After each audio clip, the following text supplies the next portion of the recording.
Good morning, everyone. I'm going to go ahead and get started with the meeting. So welcome. I'm Margie Comninos and the moderator for today, since Cory Anderson is presenting today. So normally he's the moderator. I haven't done this for a long time. So I wanted to just go over a few things on the agenda today. In the first 15 minutes, where it's sort of the welcome and the general business, we're going to have an opportunity for you all to do any announcements that you might have, whether it's a job opening or whether you're looking for a job or anything that's sort of NetSuite related. So just keep that in mind for a few minutes down the road when you'll have an opportunity for your announcement. After the general business and sort of member announcements, we're going to be having Savos, our Suite app sponsor, presenting for 10 minutes on their Suite apps that they have. So thank you very much, Savos, for being the sponsor for today, the Suite app sponsor. And then that's going to be followed by Cory Anderson, who will be from Stratos ERP, who will be presenting on customizing NetSuite. And that will be our main presentation for today. And instead of tips and tricks, which we usually do toward the end, Cory will also be doing a recap for about 15 minutes of Suite World. And then following that is our open forum session. For those that are new, this is your opportunity to ask questions or maybe talk about business challenges you're having regarding NetSuite and anything related to that. And then as a group, you all included, we'll try and answer questions or provide some guidance for finding solutions. Now, the meeting is being recorded. However, the open forum is not recorded. So this is a safe environment. And the recordings, just FYI, are usually take about 10 days from the time it's being recorded from today, because it has to be edited, and I'll explain why that's sort of a long process in just a moment.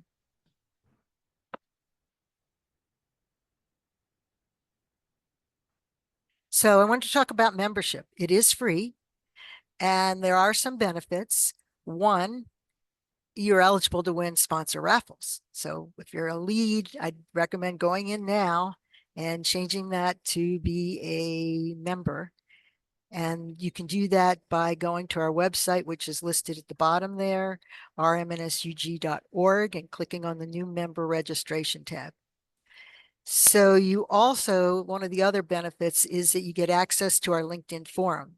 It is a closed forum. It's where we post openings, where you can post openings, where you can ask questions, and you can find status on meeting recordings. So in other words, once that's available, we go in and we say, okay, the meeting recording is available, instead of having to keep checking over and over again.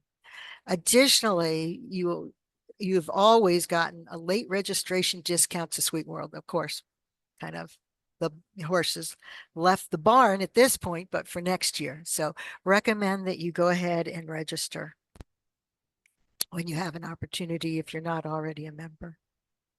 Where to find us? You can find us on rmnsug.org. You can also find us on YouTube. You can search RMNSUG. Additionally, you can find us on our private LinkedIn forum, which this is the URL that you see here at the bottom of the screen.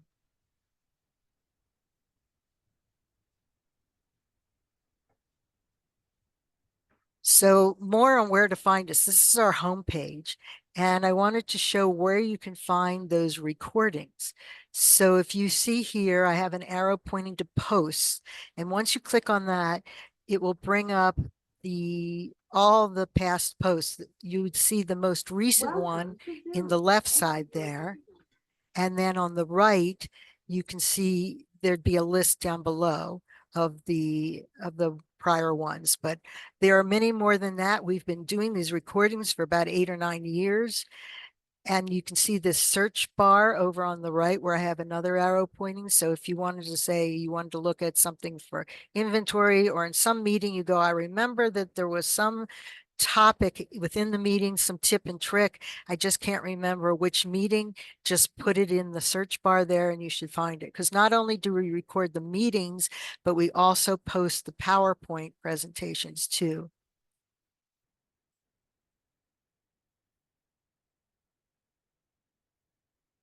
And I wanted to take a moment for you to meet the board, for those of you that are new.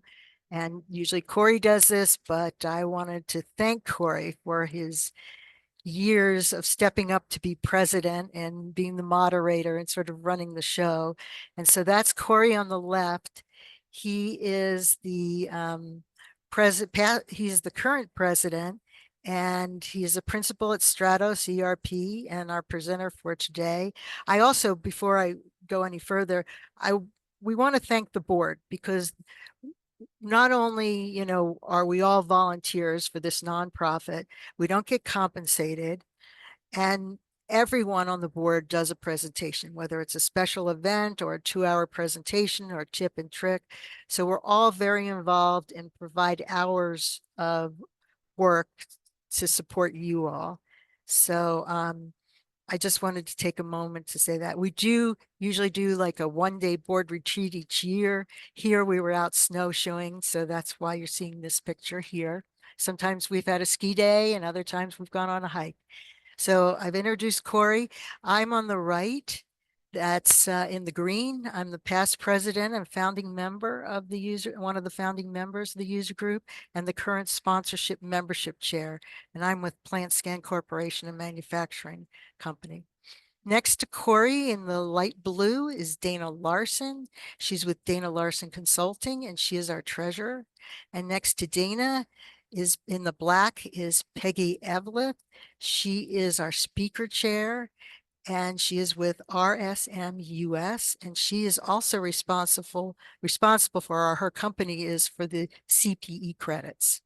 And then last but not least is Mike Cakelin back there with the Colorado hat.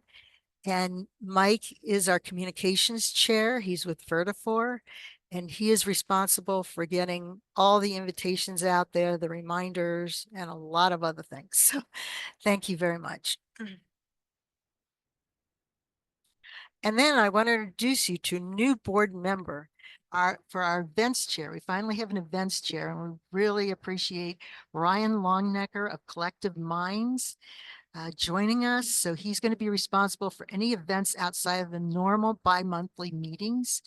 He has been an active RMNSUG member since 2013 when he first began using NetSuite. He's the owner of Collective Mind Technologies with his wife, Lindsay, where they offer creative and technology services to businesses, including video, photo, drone, tech support, and NetSuite consulting. Welcome, Ryan. We're pleased to have you on board. And finally, in remembrance, for those of you that have been members for a long time, taking a moment to remember Steve Kramer, our dear friend and one of the founding board members that passed away this month. He will be greatly missed.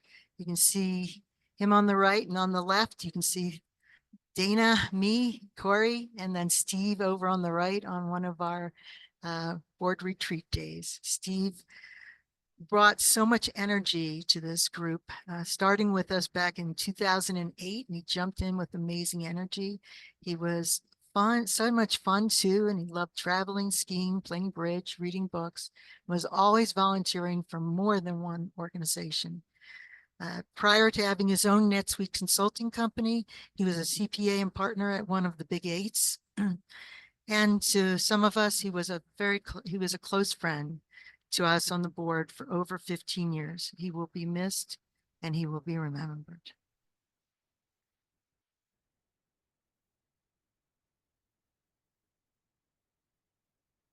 This now is your opportunity. If you have any member announcements, once again, this is your opportunity. If you are looking for a job, if you have an opportunity that you're looking to fill at your company, or something else NetSuite related, unmute yourself for the announcement. And you can also post them in the chat window and post on our LinkedIn forum if you're a member. I'm going to give you a few minutes now to take care of that. Not a few minutes, a few seconds, like 30 seconds.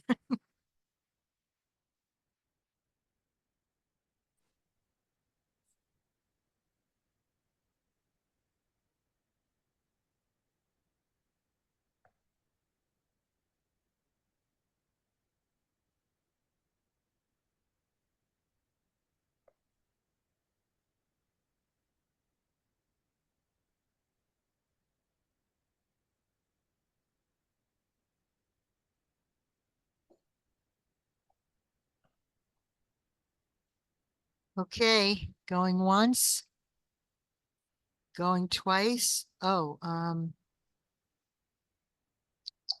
Brian, did you have something that you want to announce? Okay.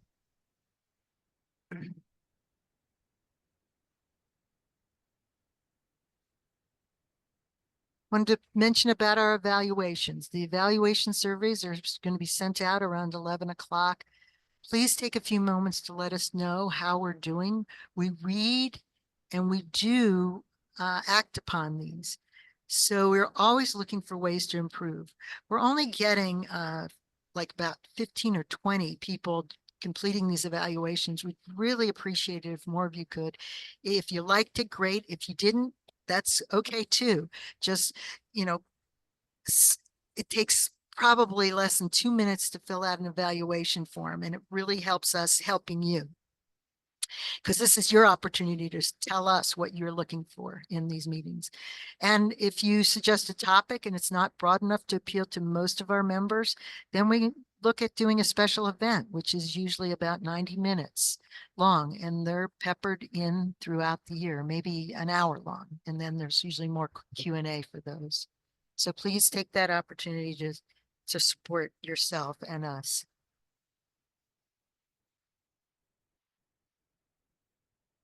A reminder, we have a lot of people that have a lot of email addresses. So I know people are switching companies. So I understand if you want a business one and a personal one, but if you switch companies, please let us know by emailing rsvp@rmnsug.org. That'll come to me, and then I can merge your records.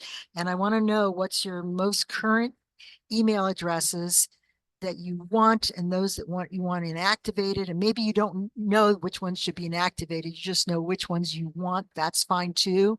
And provide your current company name, and then we can go ahead and merge those records so you don't end up getting like six times the number of invites and reminders.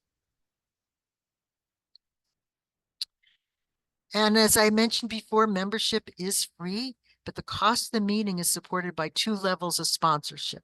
One is a Suite app, and the other is consulting sponsors. Suite app sponsors must have their Suite app available on suiteapp.com, and consulting sponsors must offer NetSuite's consulting services and have certified NetSuite consultants on staff. You can learn more and sign up for either of these sponsorships at rmnsug.org/sponsorship. CPE credits, we will be providing them, and usually I think it's like 4 CPE credits per hour. So today there'll be 4 CPE questions per hour. So today, since this is 2 CPE credits, there will probably be 8 questions, and you must answer them to be eligible for the CPE credits. It doesn't matter if they're correct or not, but so don't worry about having the correct one. But you must have also registered for the Zoom meeting with your first name, last name, and email address. If there's only like a first name and email address, you will not be receiving the CPE credits. So these take about 4 to 6 weeks to process and issue. A huge thank you to Peggy Eveleth and RSMUS for sponsoring the CPE credits. So for those of you that don't know what they are continuing professional education credits that are required for CPAs for maintaining the CPA status. But some companies do require them even if you're not CPAs. So, and as I mentioned, there are 2 CP credits for this meeting. Save the date. We are having another happy hour, and this is going to be October 17th in the Westminster area, and invitations will be emailed out shortly. This is Ryan Longnicker's first opportunity to get really involved with our group. And it's your chance to interact with other members in person. I just know whenever I've gone to Sweet World, the most value I've found is making those personal connections with other individuals that are maybe in the same industry that I'm in or have the same interests. And this is your chance to meet new members and also to meet and catch up with existing members that you haven't seen in a while. We used to do in-person meetings, but now we have like 200 people registering for a meeting, and it's just not possible to find a venue that can support us. We do provide the food, and we also provide usually 2 drink tickets per person. We try and do these about 3 times a year. You must RSVP because we need to give a head count prior to the event for the correct number of attendees. This one is a great location, easy to get to from Boulder to Fort Collins and down below. And the reason why we don't announce where it is because you need to RSVP to find the exact location. Upcoming meetings, just wanted to list them here. The next one will be in November. We'll be scripting for non-scripters, and this will be presented by Mike Caitlin, who has presented on this topic before. He's an incredible scripter and has been doing this for years, and he has a great way of presenting this complex topic to non-scripters, those that aren't developers. It's easy to understand and really clarifies the value and the use cases for scripting and JavaScripting in NetSuite. In January, we have advanced saved searches, so it'll be, this will not be the introductory. Every year we do saves, we do something, either searches or suite analytics, something in that area, reporting. And this one is going to be more advanced saved searches, so formulas and things like that, and where the value of using saved searches, where you might not thought you could use them before. And then in March, advanced revenue management, May, advanced PDF templates, July, accounting spotlight, and September, inventory management. I want to thank our consulting sponsor today, who's also our presenter, Stratos ERP. And thank you for putting together this presentation today. So Stratos ERP Partners is a certified NetSuite Alliance partner specializing in NetSuite implementations, customizations, and Celigo integrations. They offer personalized consulting services designed to align business processes with NetSuite's capabilities, ensuring efficient and tailored ERP solutions. Their expertise spans multiple industries, including e-commerce, hospitality, financial services, and more, with a strong commitment to client success through hands-on support. Stratos focuses on driving growth and efficiency by optimizing business software systems.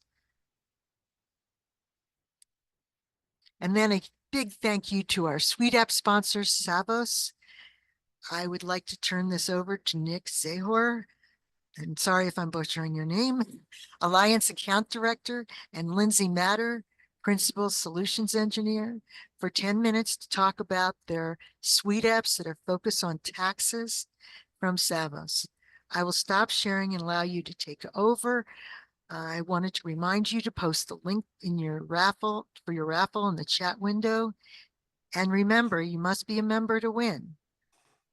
After that, we will pass this meeting over to Cory Anderson for our feature presentation and the Suite World overview. And he will be taking a 10-minute break at some natural point in the presentation since we started at 8:30. Thank you, and I will stop sharing at this point. Yes, thank you, Margie. Hello, everyone. I hope everyone made it back safe and sound from a great Suite World. I definitely enjoyed catching up on my emails this week and enjoyed Journey. Give me 1 second while I share my screen here. All right. I think everyone can see my screen now. So really appreciate the time. So Lindsay and myself, we're obviously with Sovos. So we're one of the largest tax partners for NetSuite. You may have heard of us, you may not. We have about 100,000 customers worldwide and half the Fortune 500. But really, honestly, we've been partners with NetSuite for a little over 10 years, but now we're making a big push to invest in this partnership. So today, we'll go over a little bit about why tax, why global tax, why now, and why working with us. And there's not a lot of time, so Lindsay will specialize and focus on what we call the tax reporting piece of it, which is the 1099.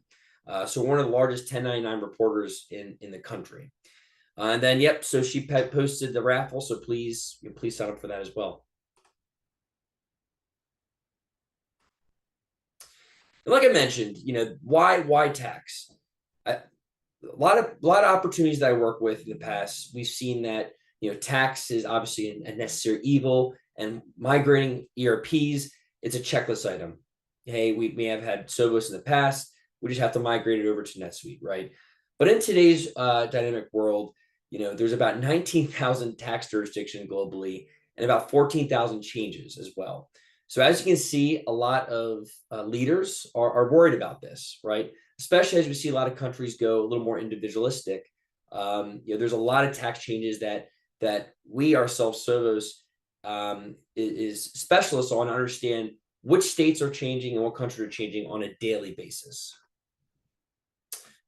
So with that as well, Sovos is a big differentiator in the fact that we handle the entire suite of services, everything from the sales and use tax to the TRR, which we're going to talk about today, shipping compliance, and then the global VAT and e-invoicing, which there are a ton of mandates changing all over the world. And again, I'm going to be going through this pretty fast to make sure that Lindsay can spend some time on the demo. As you see here, we are legacy NetSuite partner with native apps within it.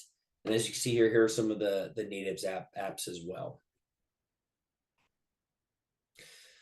So we have a good amount of competitors that are great. Avalara has a great relationship with NetSuite, obviously, Thomson Reuters, Vertex. I think there's a few big differentiators that we offer. We do have a global presence of about 3,000 employees, and really focusing again on the true end-to-end global tax solution. Another thing we do invest in as well is we have a few hundred tax specialists that understand and almost help with the local different countries and states on their different tax needs as well. And then transparent pricing as well, and responsive customer support. And we have a ton of customers already, hundreds of customers that we'd love to talk and dive deeper into as well. Again, please shout out the raffle. And then Lindsay, I'm going to hand it over to you.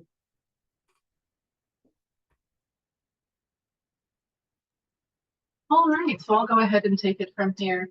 And again, so I'm Lindsay Matter. I'm a principal sales engineer at Sovos, and I serve as a technical resource for the sales team. And the main thing I'm going to focus on today is going to be how we assist with 1099 tax reporting. But again, as was mentioned, we do provide assistance for a variety of other areas, sales and use tax, value-added tax. So depending on your specific needs, we do have partnerships with NetSuite in regards to that. So first and foremost, the partnership that we have specifically with NetSuite for 1099 reporting is a way to help make tax reporting a little bit easier when you're reporting your 1099 miscellaneous and 1099 NEC forms. So we do have a saved search in the application for both the creation of the 1099 miscellaneous and the 1099 NEC, which can be pulled out of the application. And we can provide instructions on how to be able to pull this out. So if you're a current NetSuite customer, you can get those instructions from Sovos and get that report to be able to use. And it's meant to be used to very easily get the data imported into a Sovos application. So we have a variety of different applications, just dependent on your specific needs. The one that I'm going to show you today is our most common one. It's called TIR Corporate, and it is a solution that's really just meant to make the tax reporting process as easy and efficient and compliant as possible for you. This is a browser-based application, which means as long as you have internet access, you can access the system at any time. So it's not something that you install on premise. You're not working with IT, you're not doing patches, anything like that.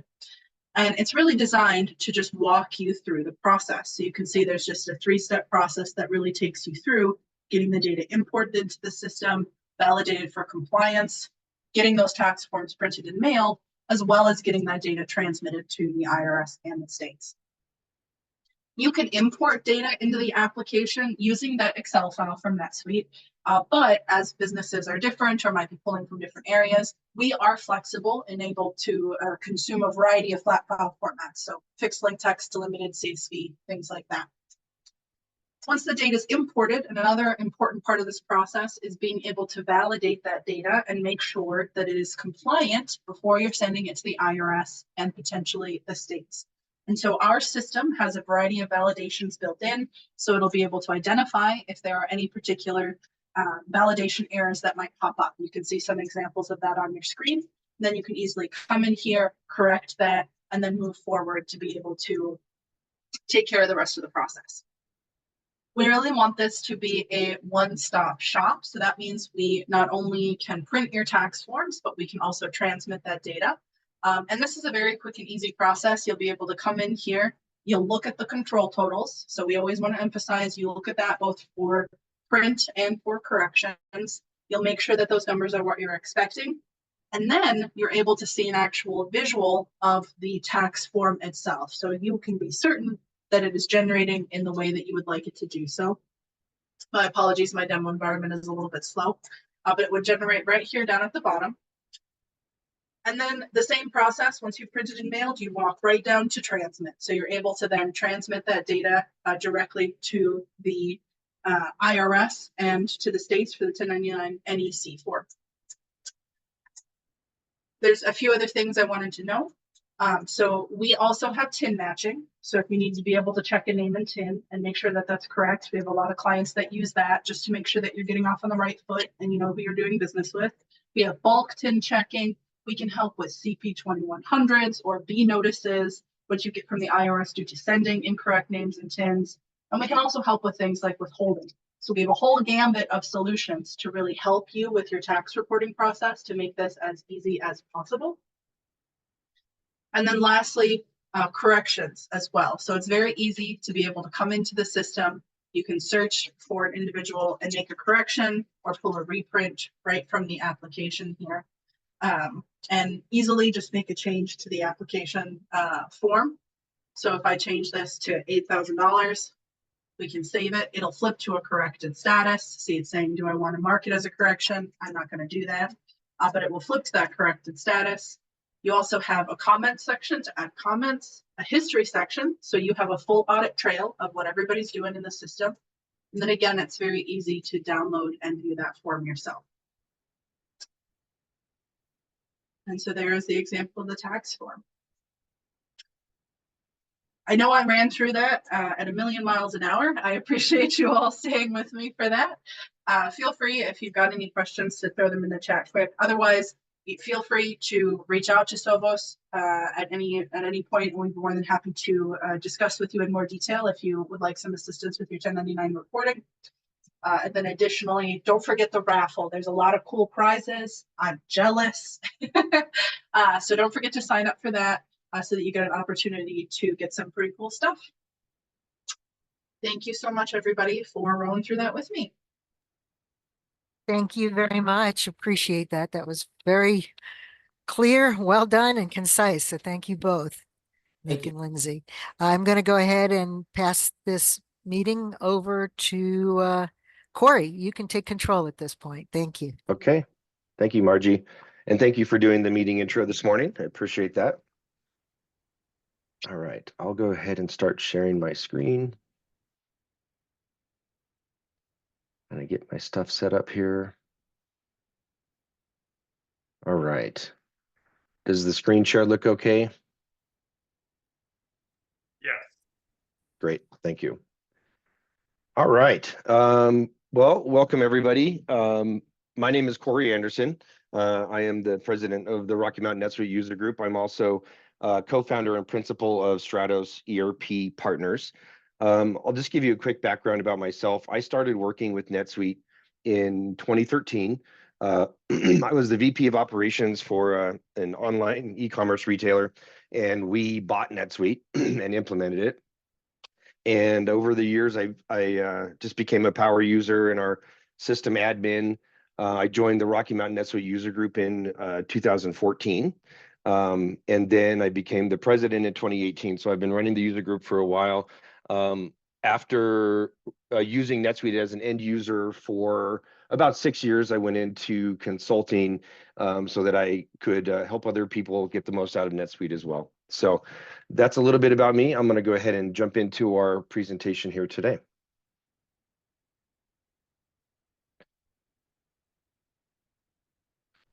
So we're talking about customizing NetSuite. And I kind of want to just start by saying there's a lot of customization options that I'm going to cover, but there's definitely a lot that I can't cover today because the topic is just too big. So what we've done is basically picked the most common customization options to get people started customizing NetSuite and making it work more efficiently for your company. What you can do with the customization features is really only limited by your imagination and creativity. I'm going to show you the tools that you can use to start solving business problems and making things more efficient. So as I go throughout the meeting today, we're going to have CPE questions, first of all. So the CPE questions will be dispersed throughout the meeting, and you do need to answer those questions to be able to be eligible to get the CPE credits.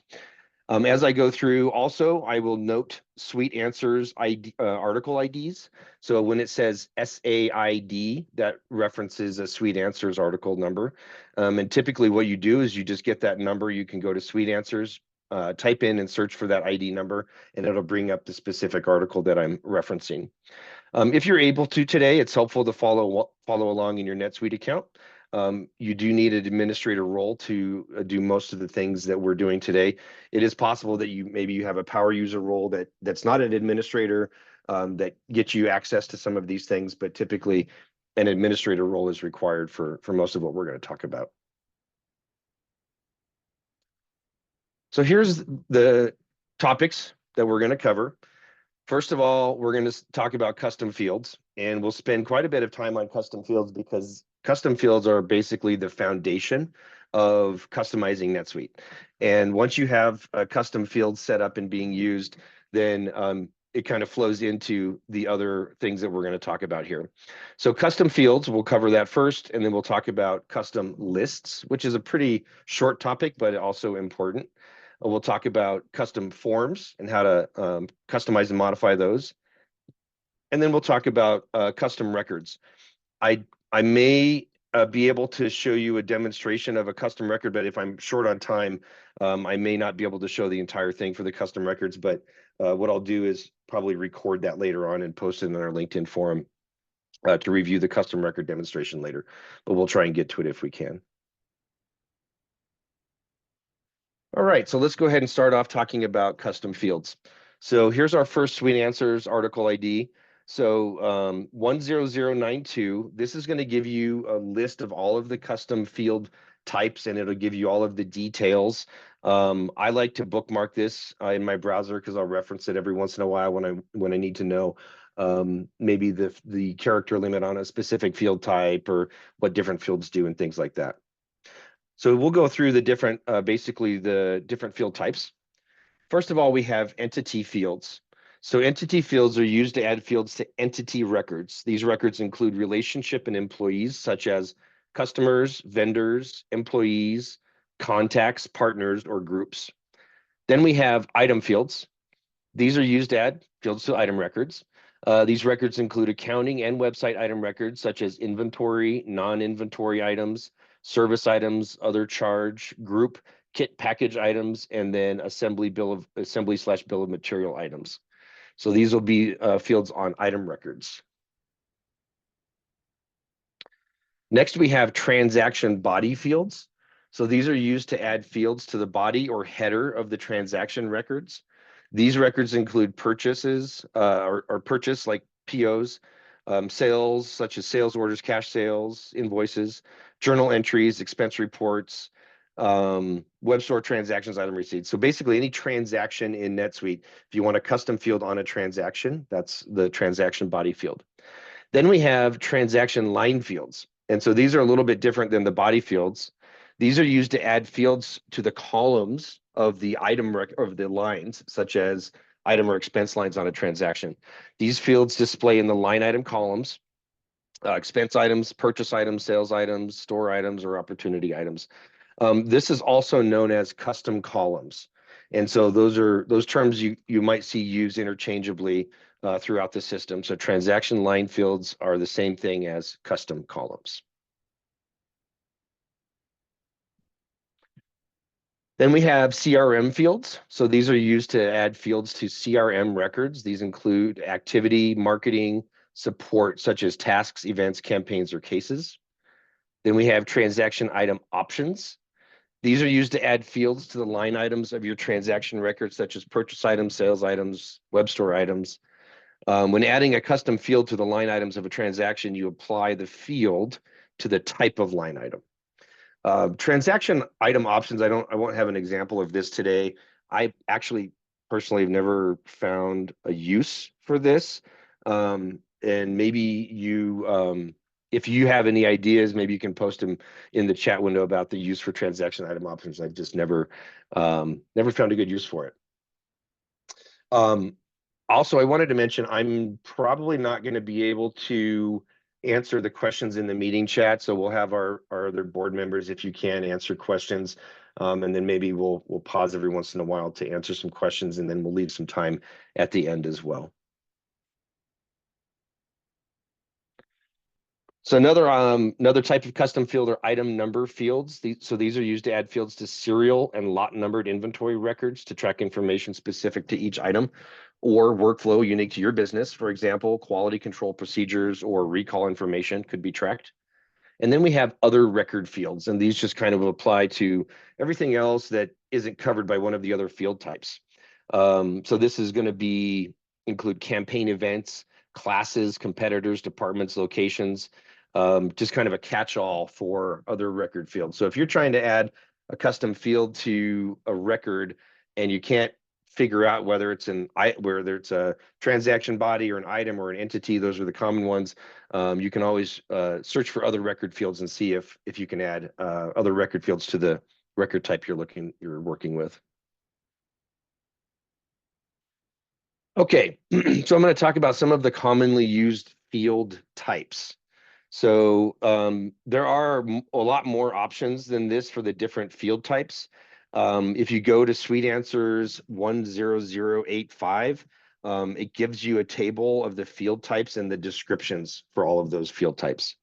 So we have checkboxes, date, currency, integer number. Integer number is like a whole number without decimals. Then we have a decimal number field. That's sometimes you can use currency and decimal number interchangeably, but decimal number gives you more decimal places than a currency field will. You have a list record type, which I'll show an example of this today.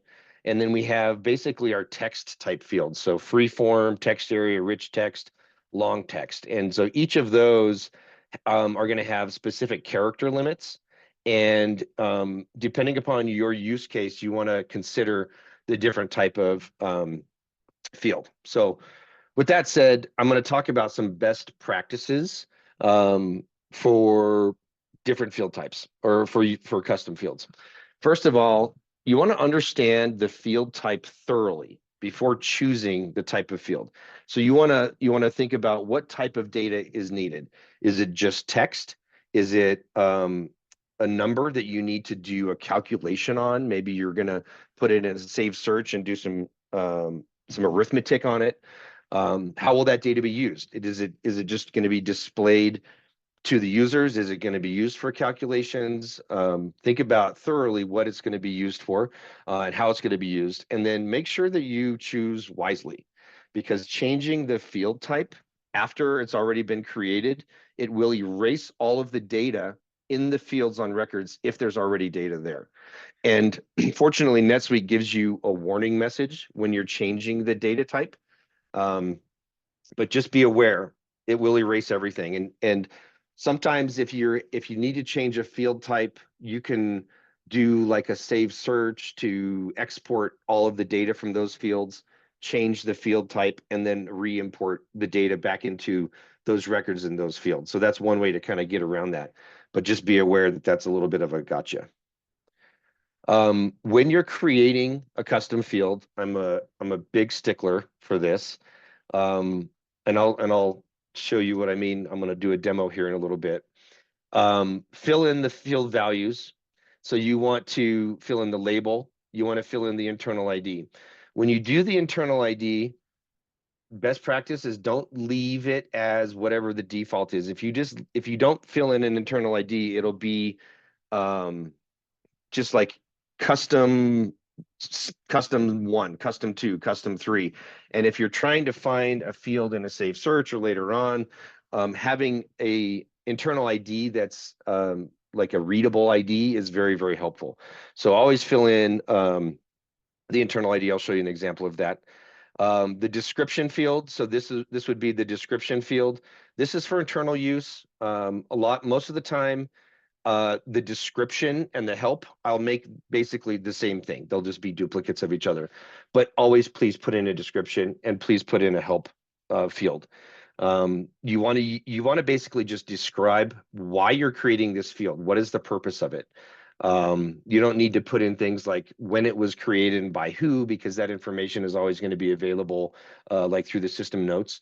But put in a description as to the purpose of that field. And then also best practice is be intentional when you apply to forms. And so, for example, the screenshot I have here is a custom entity field. So entities, again, that's going to apply to customers. A project is technically a sub-customer, vendor, an employee, an other name, which is kind of like an alternate vendor type option, contacts, partners, whatever else. So make sure you're applying it to the correct record type. You don't have to necessarily do it here. You can also do apply to forms, and you can be very specific about what forms you apply it to.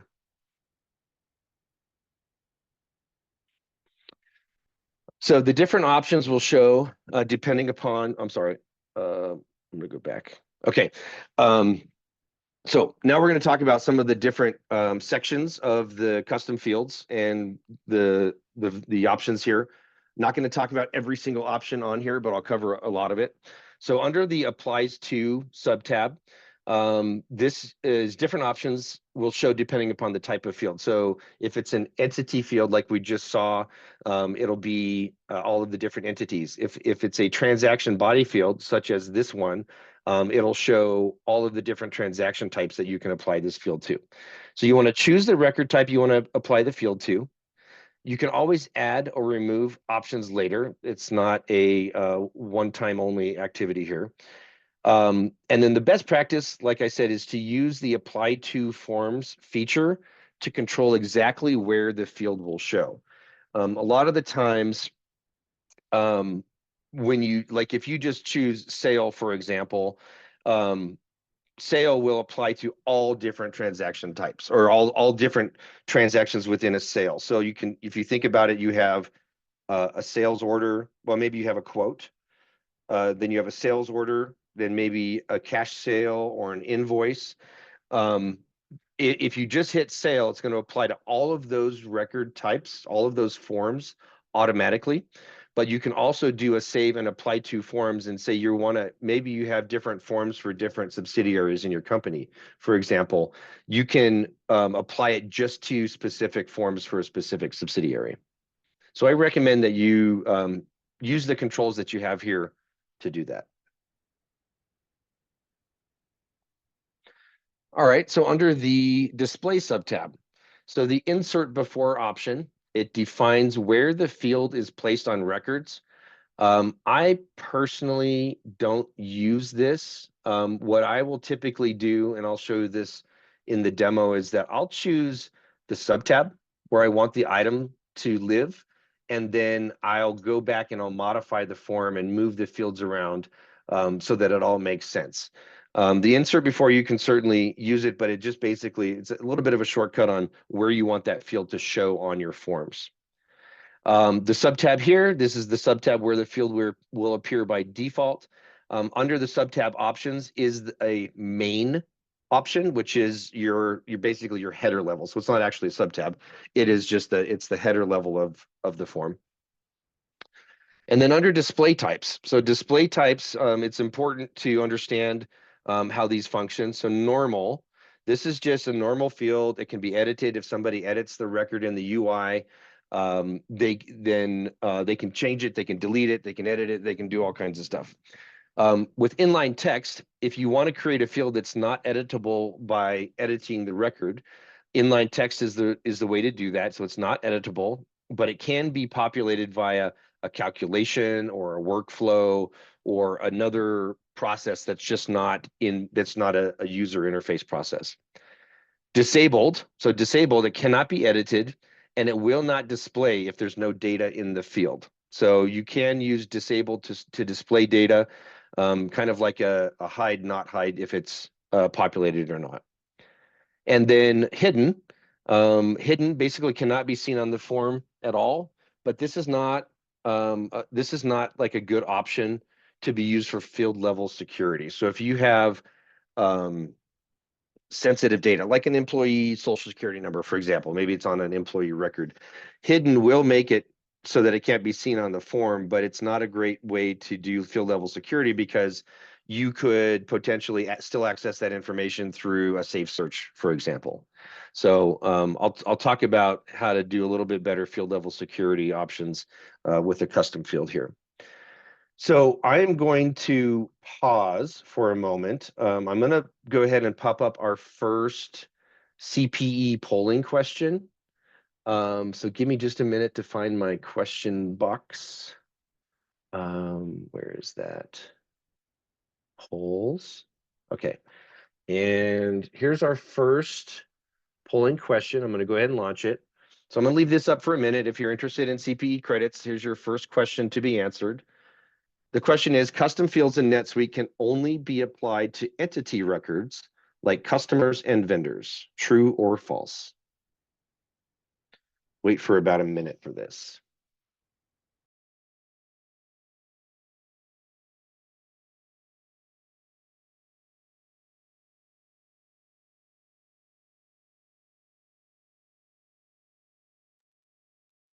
So CPE question number 1 is up. If you're interested in CPE credits, make sure you answer the question.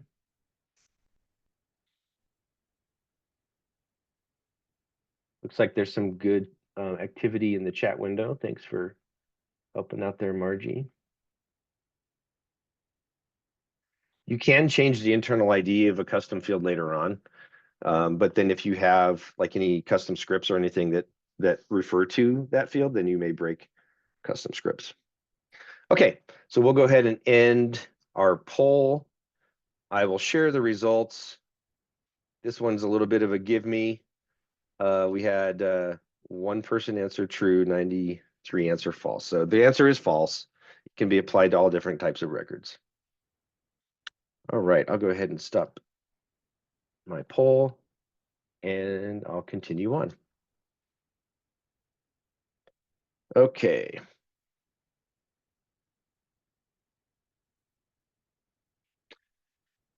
No, let's see, move forward. Okay, so next tab is the display tab when we're looking at custom fields. The display size is sometimes an option. Width and height options show depending upon the field type, such as text areas and yeah, well, basically text areas. So this is not going to show on all different custom field types. It's just it'll show up in certain times. And then it's not showing here, but over to the right side of this this section is the help box. The help boxes you want to fill in with details about the field, such as the purpose of the data and how it is sourced and calculated. The help field is what will show when end users click on the name of the field in the user interface. So it'll pop up and show what, whatever you type in there. The default is said, I think the default says, field help is coming soon for this field or something. It's just their default. So make sure you populate the help field so that users know what the purpose of that field is. Validation and defaulting. So the options here, again, are going to depend upon the field type. So this may not look the same for every different type of field that you're doing. Mandatory. So makes the field required on the form that it applies to. So the mandatory box makes it so that you cannot save a record without that field being populated. You can also control whether the field is mandatory on the specific form, which I'll show you a little bit later on as well. I prefer to make it mandatory at the form level instead of at the item level, but it just depends on your use case for that custom field. Some other custom or common options that you might see in the validation and defaulting, maximum length, minimum value, maximum value. So these are if you need to make sure that the value, maybe it's a integer field and you want to make sure it's at least 2 or 3 characters long or something like that. You can put in minimum values, maximum lengths, that kind of thing.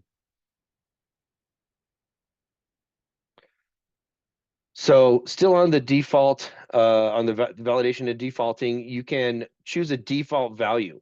So the default value can be a static or a calculation using this formula field.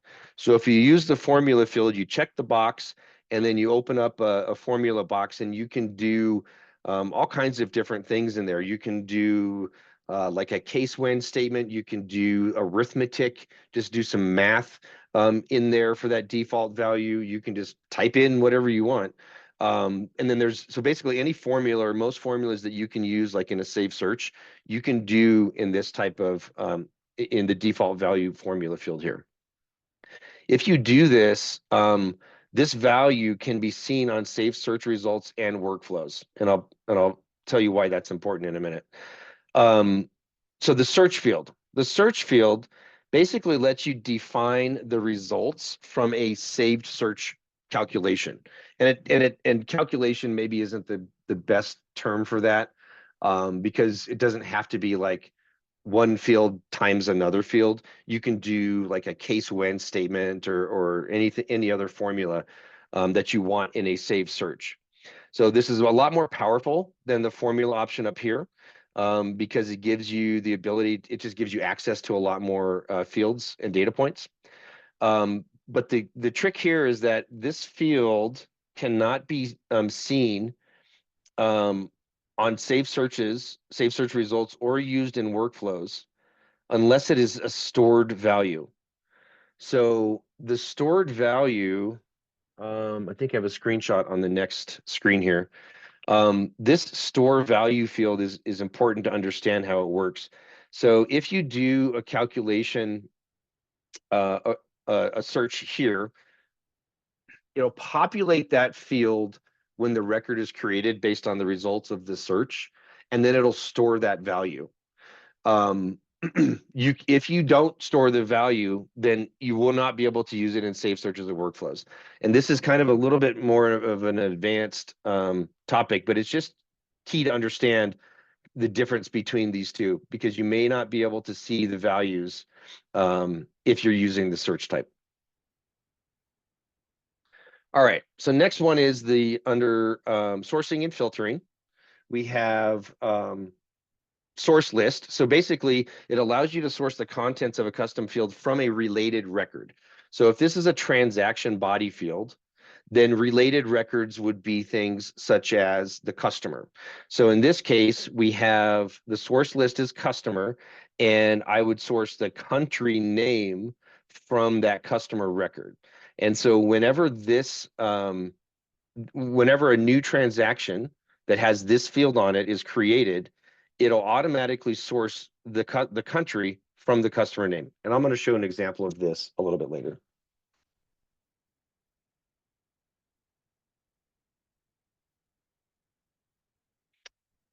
So the access subtab. The access subtab is important to understand if you want to control the security. This is what I was mentioning before about the hidden isn't the best way to control security to a custom field and the data in that field. So access gives you the ability to control who can see and or edit this field. So you can restrict it by role, department, or subsidiary. It can be used to control access to sensitive information or fields that only apply to specific people in your company. I also like to use this for testing as well. So if I'm testing a new custom field, and I don't want everybody to see that field in their day-to-day business, I can just set the role to administrator and access level edit on here so that nobody sees it except for admins. And that way I can kind of do my testing with that field and not interrupt anybody else. But if you want to create a custom field that that people cannot edit, you can change this default access level here. And the option here is view, and then also the default level for searching and reporting. You want to basically, those should usually match each other. So that's the access level field. All right, I think it is time for a demonstration. So I'm going to bring up my NetSuite environment, and I'm going to do about a little bit of custom field creation. Okay. So let me just make sure we're good. Okay. All right. So creating a custom field, what we're going to do first of all is I'm going to go to, I'm going to create a custom entity field. I'm going to just do several different fields here pretty quick for a demonstration. So I'm in a NetSuite administrator role. This is your classic center view. So I'm going to go to customization, lists, records, and fields. And then I'm going to start with an entity field. And another best practice that I'm going to recommend is when you're going to create a custom field, make sure that that field doesn't already exist, because maybe somebody before you came along and already created the field for your purpose, and maybe it's just not visible on the form that you're looking at. And so just scroll through the list of fields before you go and create a new one. Having a bunch of duplicate fields is not a good practice in NetSuite. All right, so I'm going to go ahead and create a new entity field. So this entity field, I'm going to apply it to customer records. So I'm going to put in my label. I'm going to call this one customer category. So I want to categorize my customers. The ID here is where I want to put in a good internal ID. So I'm going to copy this and I just paste that in there. And then I start with an underscore, and then you can't have any spaces in there. So I replace the spaces with an underscore. And then I'll show you what happens afterwards, after we save that. My description, this is a custom field, or this is a, let's just say this is the customer category. And it doesn't have to be like, it could be just obvious, that's fine. But maybe you have a specific business use for it or use case, maybe it's for specific reporting. You can put that description in here. Before I move on, I'm going to go to my help under the display subtab, and I'm going to paste my description in there. And I just realized I'll make my screen a little bit bigger here. Okay, so the next thing is I have my customer category. Here's our field type. For now, I'm going to save this as, just keep it as freeform text. This is the default option when you go to create a new custom field. But if I open this up, we can see all of the different field types that we have available to us. There's some really cool stuff you can do. The inline HTML, that's a fun one to play with. You can populate this one via workflows and have it dynamically pop up on different records. I think we have a tip and trick that we did on that one. But anyway, that's the different types. Store value, remember that's the one I talked about. If you're doing something dynamically calculated, you might have to uncheck store value. Otherwise, store value is pretty much just a default setting. You want to keep it there. Show in list. So this will be if you go to a safe search and you have a bunch of fields that show up automatically under the results, they're going to have this show. That's the fields that have this show in list option set. If you want this field to be available in a global search, you would check this box. So this might be helpful for what I see this used a lot for is, let's say you have like a Shopify website and you have a custom order ID, like an internal order ID on Shopify, and you want to be able to search by that ID in the global search bar up here. If this custom field that holds that information doesn't have global search checked, then when you search for it, it won't pop anything up. But if you want it to be able to search, if you want the values to be searchable, then check the global search box. I'm not going to go through every single option here, just kind of some of the key ones. So this one, as I said, I want to apply this. This is customer category. I'm going to apply this to customer records. Global search doesn't make sense in this case, so I'm going to uncheck that one. If I wanted it to apply to the other record types, I can choose all of those here. Alternatively, I can uncheck customer and I can do a save and apply to forms. And then I can choose the customer forms that are in the system and just apply this field to those forms. But in this case, I'm just going to have it apply to all my customer forms by default. Okay, so display type. This is just going to be, I'm not going to, like I said, I don't usually use the insert before, but I do want this to show up in the main header section of the customer record. If you don't do this, then if you don't choose anything, the default option is NetSuite's going to add a custom subtab to your records, and all of your custom fields will just show up there automatically. You can do it that way and then move things around later. I prefer just to choose where I want that to show up from the beginning. So I'm just going to choose the main subtab here. And for now, I'll leave the display type as just normal, but you can see those are the different options that we just talked about. Validation and sourcing, I'm not going to do anything else right now, but I'm going to come back and maybe change this a little bit later. So I'm going to save this. Actually, let's do a save and apply to forms, and I'll just show you real quick. If I do save and apply to forms, you can see these are all of the different customer forms that are in the system, and it'll automatically check all of the different forms that it'll show on. It didn't do this external form because it's, for an external use, like a customer center or a partner center or a vendor center. So you can uncheck things, leave it all here. I'll just leave it as is for now. So I'll hit save. Okay, now I'm going to kind of go through another one a little bit quicker. So I'm going to do a custom item field. And again, I'll just look for, this one I want to do called product category. No product category in custom field. So a custom item field. So I'm going to go ahead and create a new one. Product category. I'm copying and pasting from some notes to maybe go a little bit faster.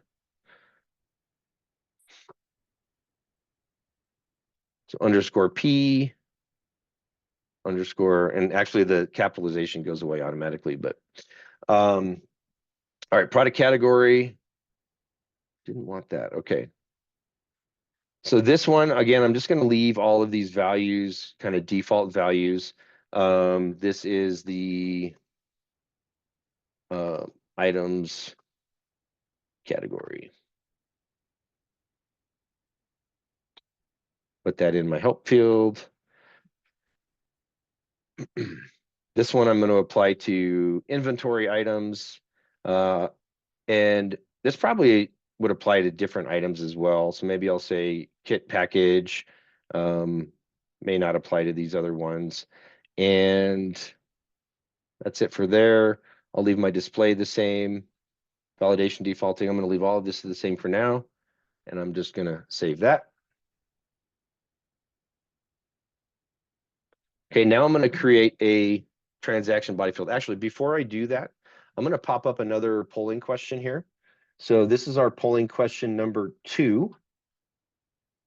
This is for our CPE. So that polling question should be up. So the next polling question for CPE credits is, which of the following is not a type of custom field in NetSuite? Which of the following is not a type of custom field in NetSuite?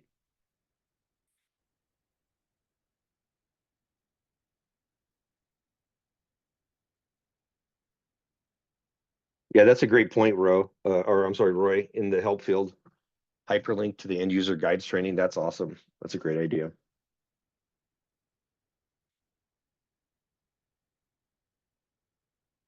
And if there's questions that I need to answer, I'll probably wait to do those at the end. So about 10 seconds left for the polling question. Which of the following is not a type of custom field in NetSuite? A, entity field, B, transaction body field, C, formula field, D, item field. All right, I'm going to end our poll, share the results. So the answer is C, formula field. Formula field is not a type of custom field in NetSuite. All right. And we'll go ahead and move on. So at this point, I'm going to do, let me bring my notes over here. I'm going to create a transaction body field. So we'll go customization, list record fields, come down here to a transaction body field.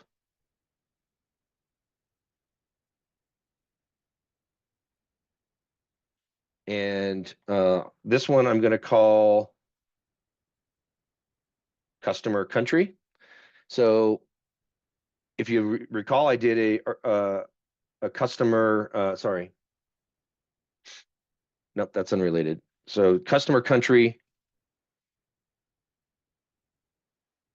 no customer country field. Great. I'm going to create a new one.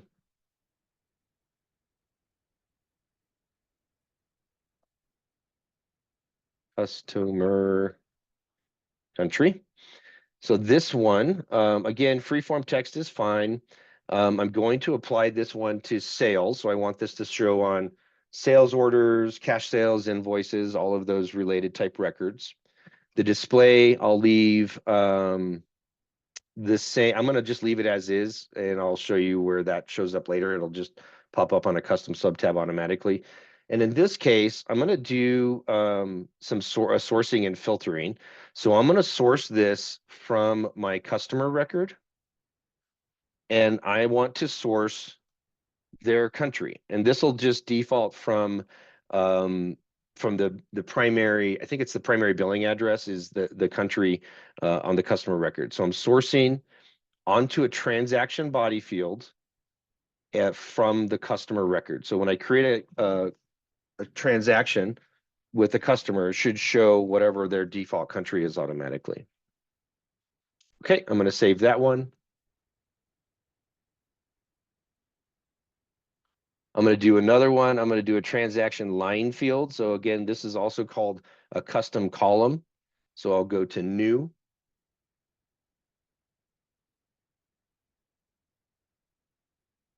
And this one I'm going to call, let's see, what do I want to call this one? I'm going to call this product category. And we're going to come back in and do a little bit more with these later on. But this is a product category. Ultimately, I'm going to source from that product category field that we created, and it's going to show on the lines on each of the transactions. So do my best practice here, underscore,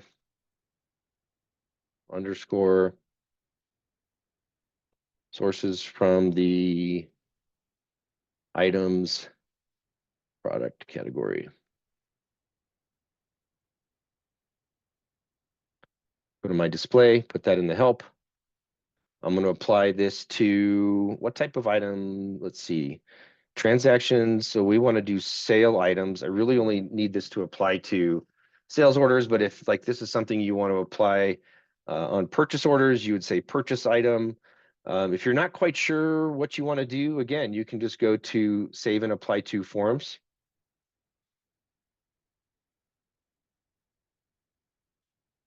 and it'll bring up all of the different form types that you can apply this to. And because I chose sale, you can see it's going to be automatically applied to all of the transaction types that are related to a sale. Item fulfillment is its own option, so you have to choose item fulfillment separately. But you can see quotes, sales orders, cash sales, invoices. Anyway, you can add more or remove from here if you want to. Okay, so now real quick, I'm going to go to a couple of different item records here. Actually, let me see if they're in my history. Nope. I'm going to go to this iPad item. So I want this one. And I also want, let's see, this printer. Okay. So remember we created a product category field on the item records. So the product category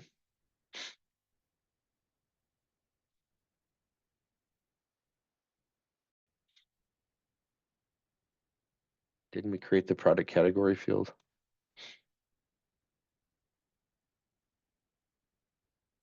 Product category applies to inventory parts. Where's my product category field?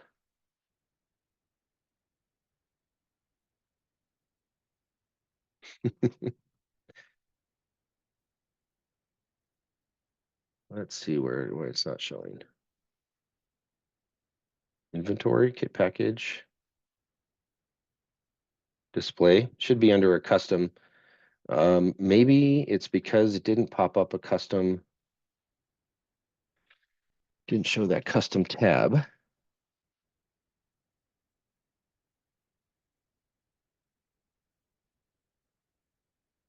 This is a demo environment, so please excuse product. Maybe the custom tab is already renamed. Nope.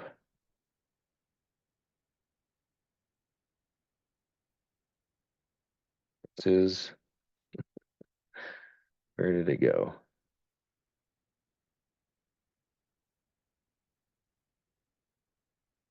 No.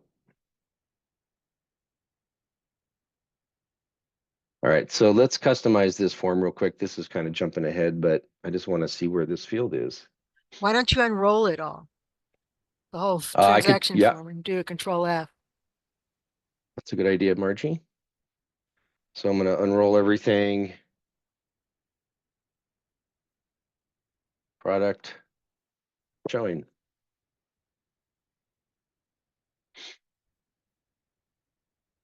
So this is the FFRM fields, custom. So there's my product category. It's under custom. Subtab, custom is not showing, that's why. So normally this custom subtab should pop up automatically. Not sure why it didn't on this demo environment, but got that figured out. So go ahead and save this. I'll come back to this entry form a little bit later on here. Okay, so cancel out of this. Actually, I do want to edit this, so I'm just going to refresh my screen.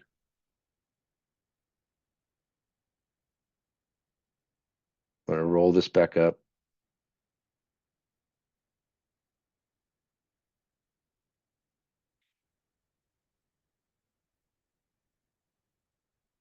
Okay, there's my custom subtab. There's my product category. So for this one, what item is this? This is a printer. So I'm going to call this printer. Okay, so I'll save that. I'm going to go to my other item.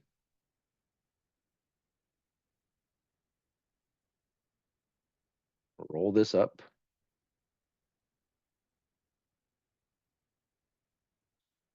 Edit this one. I'm going to go to my product category, and we'll call this one, we'll just call it an iPad because it's an iPad. Okay. So now we'll go, I'm going to create a sales order.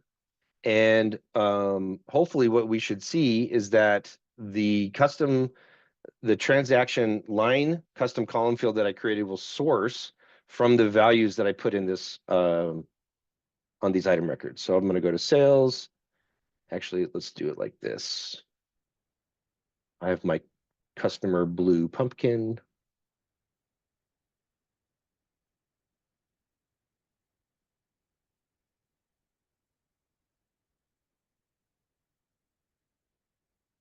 Let this come up here.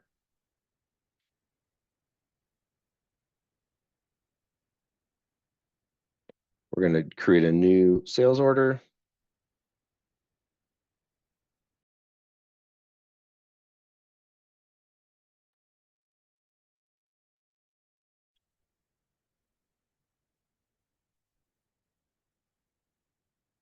Let this come up here.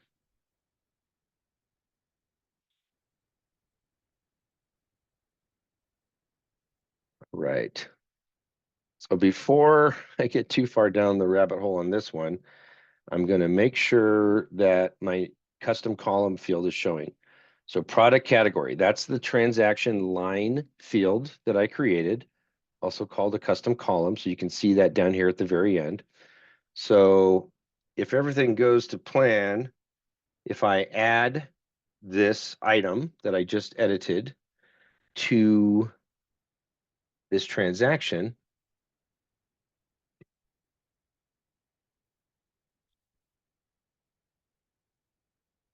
that's the same one that I did. It is the same one.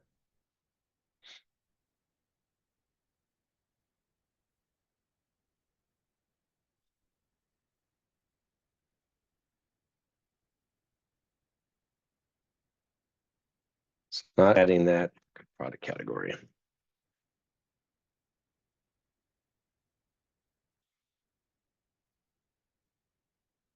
go back and look at the item field real quick. Did I not source that? Product category.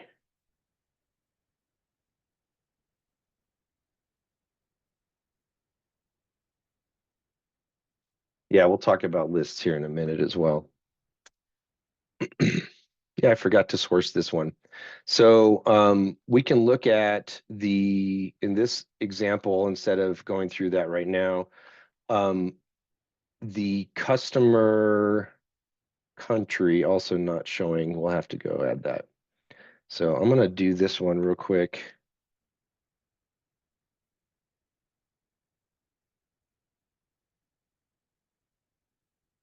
Go back to my transaction line fields.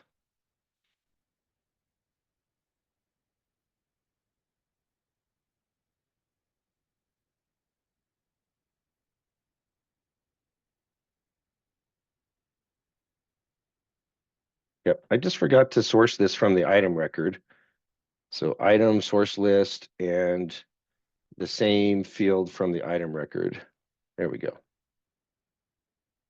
One step I forgot.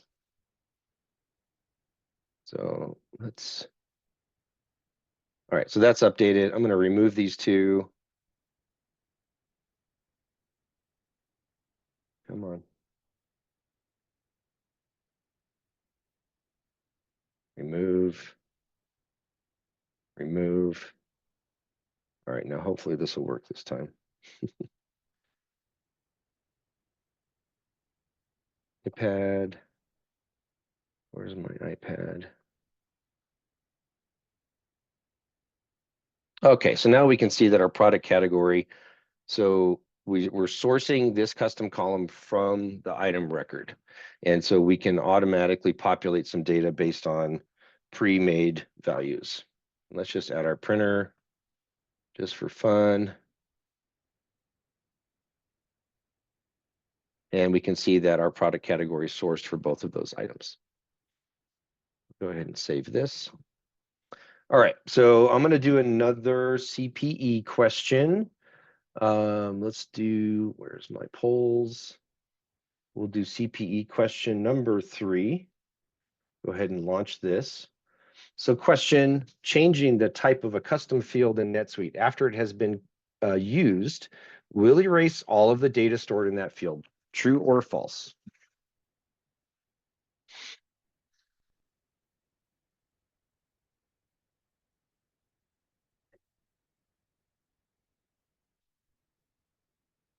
About a minute, 30 seconds left for this.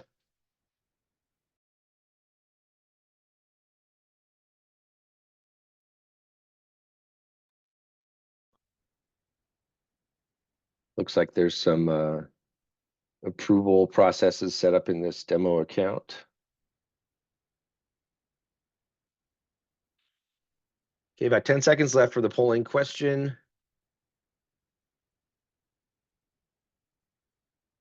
Changing the type of a custom field, the type in NetSuite after it has been used will erase all of the data stored in that field. And I'll say across item records, across all records. So I'll end the poll, share the results. The answer is true. It will erase all of the data if you change the type of custom field after it's been created. Okay. So let's go ahead and move on. So that's the end of the demonstration part for the custom fields. So I created a whole bunch of different custom fields, show you how to do some sourcing. We sourced it on the transaction line. The customer category, it's not populated on this record, this form. I'd have to go edit the form to it, but anyway, we saw it populate. So I'm going to come back to my slideshow. Get my notes back over here, and we'll go ahead and move on. So next thing we're going to talk about is custom lists. This is a pretty short topic, and I noticed that somebody had already, in the chat window, you guys had already been talking about custom lists, I think. So that's great. But basically, custom lists are used to create a custom field with a predetermined list of values. The advantage of this is that it maintains uniformity in the data across your system. So if you remember the product category field that I created on the item records, you can just go type in anything that you want. That may be okay for your specific use case, but if you need data in that field to be very specific, to trigger a workflow or to maybe flow into reporting or to group data together, then you want to use a custom list to control what shows in that field. So I'm going to go back. Actually, that was a quick description. I'm going to go back to my demo and show you how to do the custom list because it's pretty straightforward. And then we will take a short break right after this section. So for this part, I'm going to go and I'm going to leverage those two fields that I created earlier. But first of all, what I need to do is create my custom list. So I'm going to go back and show you, let's see, we're doing an entity field and we're doing it was the item field. So I'm going to change the type of these fields. Sort by internal ID on this. So I'm going to change the type, but before I do that, I need to create the list that I want it to source from. So I'm going to go to customization, lists, records, and fields, and this time we're going to go to lists. And the same thing applies with lists. It's a good idea to see what lists are already available in your system. So if you have like a list of colors, for example, you don't necessarily need to go create a new list of colors every time you need a new field. You can leverage the same list that you already have. So in this case, I'm going to hit new. This one, I'm going to make a list for our customer category. Internal ID, this one is not as critical, but still best practice. Put in a good internal ID there. And then this description, this to me, not that important. You can put in a description there, but there's no help field or anything for the custom lists. So I have these pre-populated. Maybe I can try and copy them without the. Oh, why don't you like that? All right, well, let's just do, oh, we need to do it in the value field. Okay, so we'll do government, energy, consumer. You can do a CSV import. So if you have a custom list of like, 50, 100 different values, you can CSV import custom lists, which is super helpful. So let's just say, I'll just do one more here. We'll call it healthcare. Obviously a bunch of different options that you can do there. And then this, just to point out, you can show the options here in the order that they're entered or in alphabetical order. So a lot of the time it makes the most sense to show them in alphabetical order. So once you save this list, it'll reorder these. And then when you look at this list on a record, it'll be in alphabetical order. So I'm going to go ahead and save this one. And I'm going to do one more custom list. This is going to, the other one is going to apply to the customer. This next one is going to apply to the items. So we're going to call this product category. Again.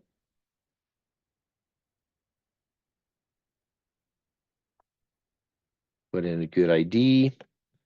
And I'm going to say tablet, printer, and computer. Okay, do alphabetical order again. Go ahead and save this. Now I'm going to go apply these lists to those custom fields that I created earlier. So my customer category, we're going to change this to a list record type. And this here's that warning. Changing this custom field type will delete all data in existing records. Are you sure you want to do this? Gives you a warning. Make sure you're aware of that. Go do an export of all of the data in advance if you need to. So I choose the type of list record, and then I need to choose the list or record that I am sourcing or that will contain these values. So this is our customer category. Remember, I just created my customer category. I don't know why there's two there, but hopefully that's the right one. We'll find out. And then I'm going to go ahead and just hit save. All right, now I'm going to go back to my custom item field, change this to a list record. This is probably not going to show up yet because I need to refresh because I created it afterwards. So I'm going to refresh my screen.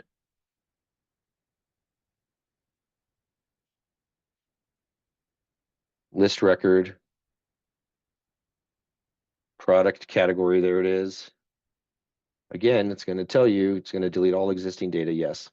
So I'm going to hit save.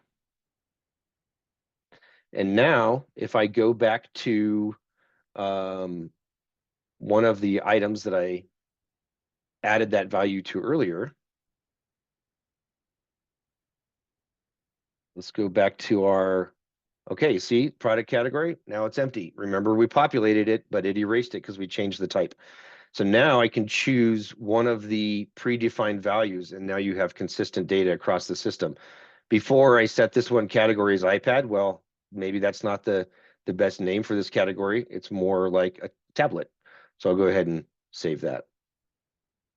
So that is custom lists, not overly complicated, but I think a very powerful tool to make sure that you have uniform data throughout the system. So we're going to go ahead and take a quick break. But before I do that, I'm going to do one more polling question. So I'm going to launch our polling question now. The question is, you cannot choose where to put a custom field on a form with custom field settings, true or false.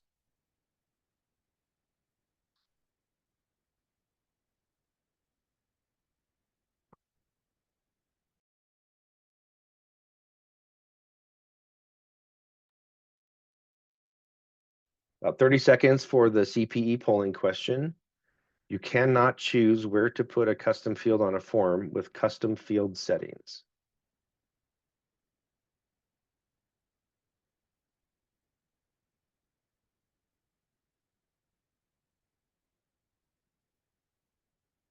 About 10 seconds left.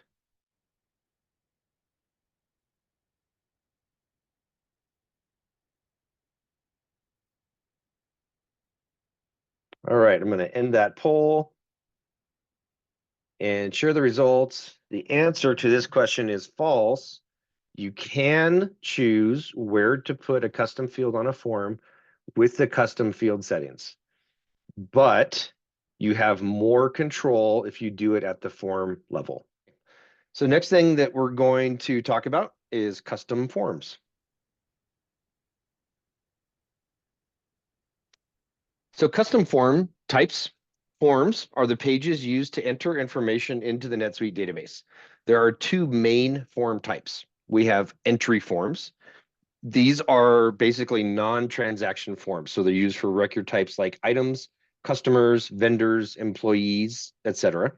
And then we have transaction forms. Transaction forms are used for all transaction record types. So sales orders, item fulfillments, invoices, bills, journal entries, etc. Basically every different transaction type or non-transaction record type are going to have their own option for a custom form.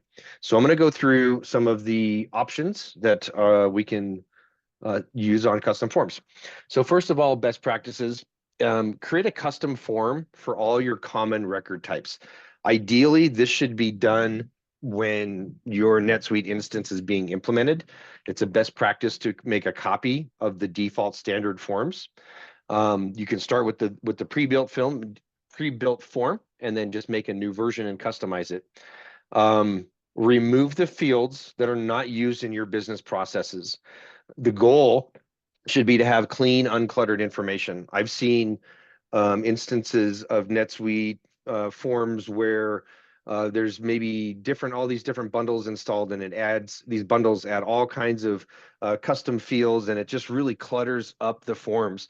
And the biggest challenge with that is that end users see all of these custom fields and they don't know what they do. And maybe they wonder like, oh, well, should I be populating these fields, or what does that do? Or I don't know if that's something that we use or not.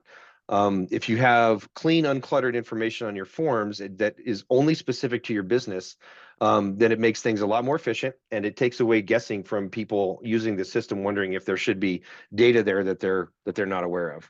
So customize the forms, remove the fields that you don't use. The naming convention should be consistent. So let's say the name of your company is Acme, and you were customizing your sales order form. You say Acme sales order, Acme purchase order, Acme customer. Make it consistent, and maybe you can use an abbreviation for your company name. It just, add the name to it so that you know that that's the custom form that's been created for your business. So talking about some of the settings, I'm not going to talk about all of the different settings here, but just point out some of the ones that are important to understand. So this store form with record setting, this ensures that your records are viewed and edited with this form, regardless of who is viewing or editing the record. If you don't set this setting, store form with record, then the form that shows up when somebody views a record is just whatever is set as the preferred form. And maybe that's fine, but there are certain cases where maybe you create a custom form that is for just a specific subsidiary, for example, or just a specific set of products, whatever you need to do there. Store form with record to make sure that the fields and everything that's on that form applies to that specific purpose. So form is preferred. This will be the default form that is used unless the forms are set at the role level. So another way that you can control what forms are visible to users or which forms are defaulted is to go to the role, and under the role, there's a forms permission, or I'm sorry, forms settings, and you can show or select the forms that are available to that role. You can also make it so that only one form can be used for a specific role. And the advantage of that is if you don't do that, a user can go to a record like a sales order, an item record. They can change the form and then maybe see fields that they shouldn't see, or add things that they shouldn't be adding, or whatever. This way you control what everybody sees in a uniform manner by doing it at the role level. This option here, use for pop-ups. Use this form in pop-ups when you add a record of this type from another record. So let's say you're adding a sales order and you're adding a new customer at the time of creating that order, and you click the little pop-up icon next to the customer field on a sales order. Well, this would be the form that would be used to add that customer to the system. Couple of other settings. So field groups on forms. So this is the field grouping that you'll see when you're looking at that record. The first subtab here represents the subtab. So main, relationship, sales, marketing. And then below that are the groups. And I'll point this out when we go look at forms in the system here. So in this example, you see field groups, main, and then you see this primary information. The primary information is going to be everything that's in this section. And then you can't really see it because I cut it off, but it says email, phone, address there. That's your grouping right down there. Next tab over here is the fields. So this is all the fields that are either showing on the form or available to be visible on the form. This is where you can disable fields from showing. It's also where you can organize the fields and group them appropriately. You can choose to make fields mandatory. So there's a mandatory option here. Remember, I talked about that earlier. You can do that from the custom field option, or you can do it on the form here. Now, there are some fields that are not custom fields. And so like name ID, type, name, like all of these fields, most of these that are showing here are not custom fields. And so there is nowhere else in the system where you can set these fields mandatory, except for on the forms, because there's no custom form option or custom item, or I'm sorry, custom field options to control that. So anything that you're doing here, all of the field settings, they will only apply to this form that you're editing. It will not apply to the other forms in the system. The actions subtab. So the actions determines the actions that can be performed by users when viewing a record that uses this form. The actions you can set to be visible as a button.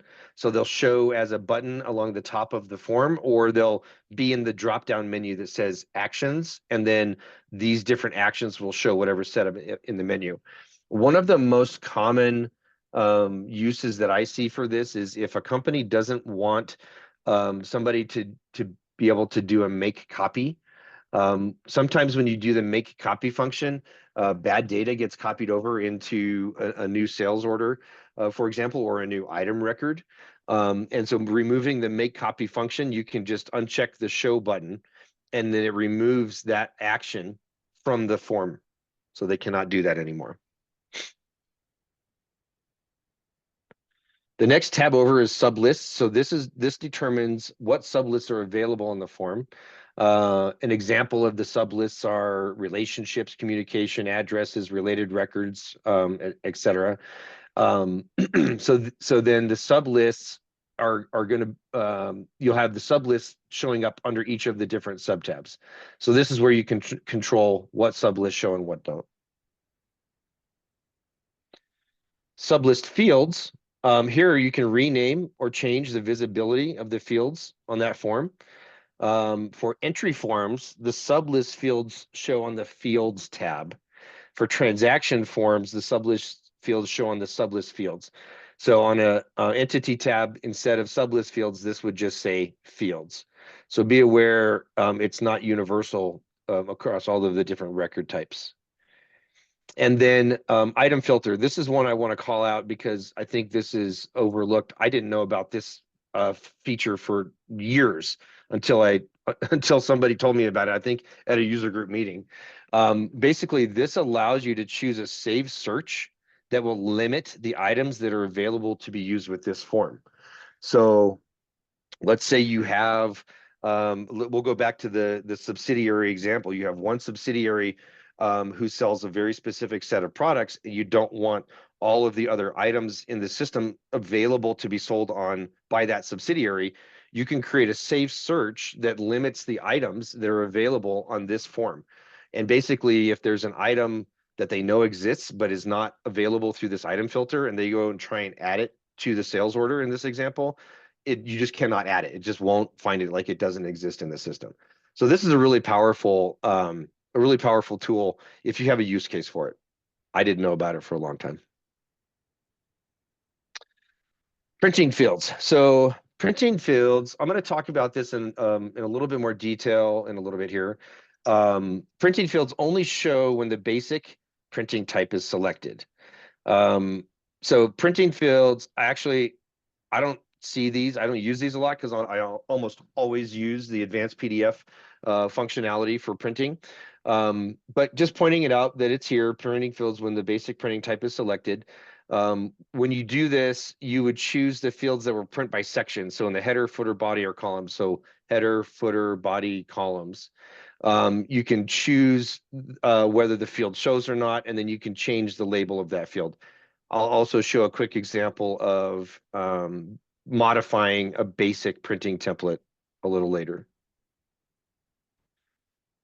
Last one I want to point out here is the linked forms.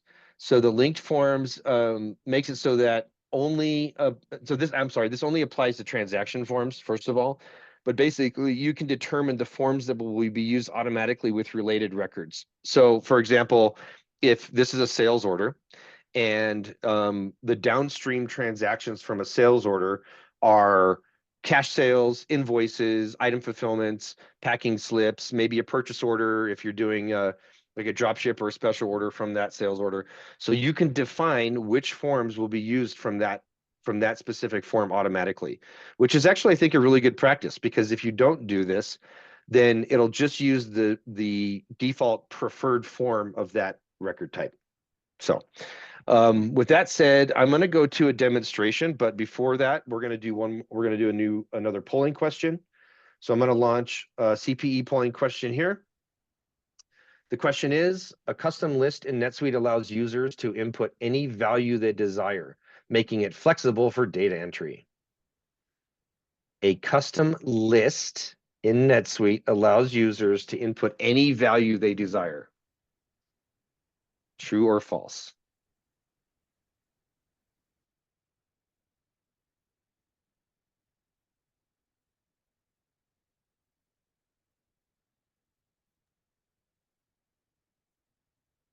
About 30 seconds left.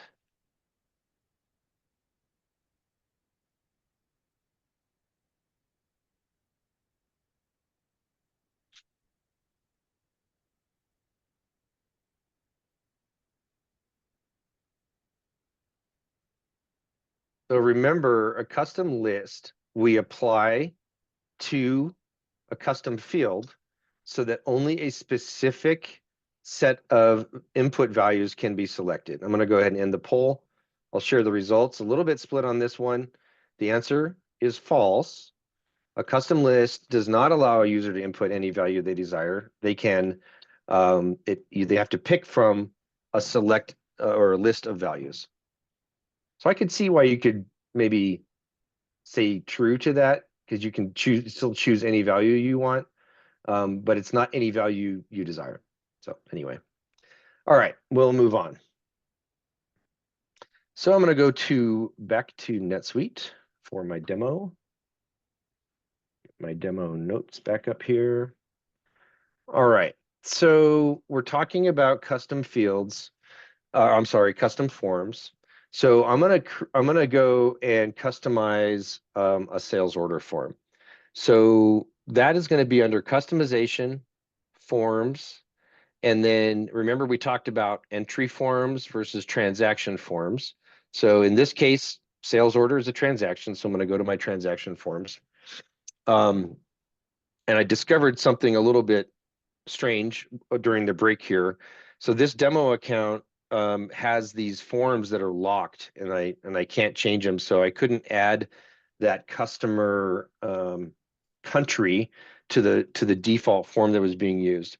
So anyway, this is the list of all of the different transaction forms. I like to just do a Control F in my browser and just do a search like sales orders. Okay, I want to see all of the sales order forms that are in the system. So this is one of the forms that was being used. It is locked and I can't change it.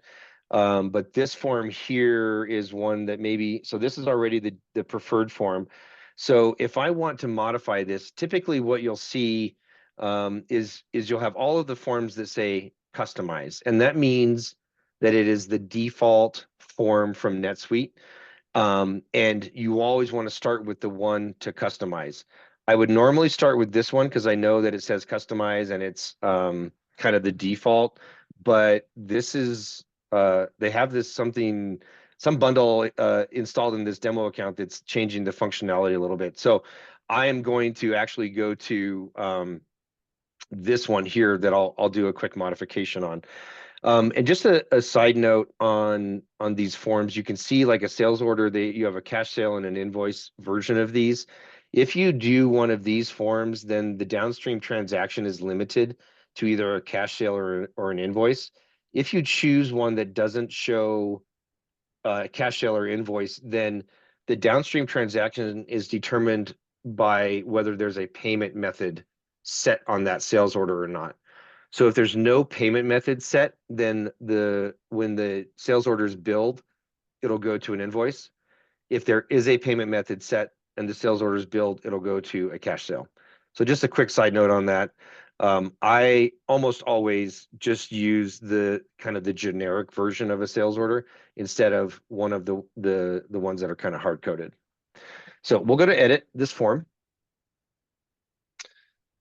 We'll look at some of the different options here. First of all, I'll point out this printing type. So advanced versus basic. If I click basic, you can see that this printing fields subtab pops up. If I click advanced, the printing fields goes away. So on advanced PDF templates, the fields that are printed are determined by the advanced PDF template, which I'll show here briefly in a little bit. So here we can see form is preferred. So this is the form that will be used by default whenever somebody goes to create a new sales order in the system. Here's our tabs. This custom tab was not checked by default, and so it wasn't showing up before. I checked this at the break, but now that custom tab will show. Normally, you don't have to check the custom sub tab for it to show up automatically. You usually, when you do a custom field and you don't decide where you want to put it, it'll pop into the custom sub tab automatically. Field groups. So here we can see under main, we have our primary segmentation. The only thing you can really do here is maybe move things around. So maybe you want your classification to show right underneath your primary information. Let me go ahead and open up this sales order so we can kind of look at these things as we're doing this. So primary information, classification isn't showing. If there's nothing in that field or no fields in that group, then it won't show anything. It won't show that grouping on the form. So items. So here we have field groups, main, items, promotions, billing. So that's going to relate to here. So under items, we have groups that we can do, field groups down here. Let's see, here's a good example. You can have, this is a field group, this billing address section. These are sub lists under the billing tab. Screen fields, here's where we control the fields that we want to show on the form. So I can say, one of the common things that I see is that you uncheck the form. So if I go to edit this is a little bit of a control option. So see how I can change the form when I edit this sales order? If you don't want your users to be able to change the form, then remove the form box from the form. So when they go to edit, they can't change the form. This kind of forces some controls in the system to make sure that the data is uniform. Let's see, what else can we do? We can change the display type. Here we have normal, inline, text, and disabled. We talked about those values. Those are the same as before. Let's see what else. We can make things mandatory. We can move them around. And then one thing to note is if you have fields that are showing up at the bottom that maybe aren't in a specific section, you can choose to move those around by this column here, by this field group column.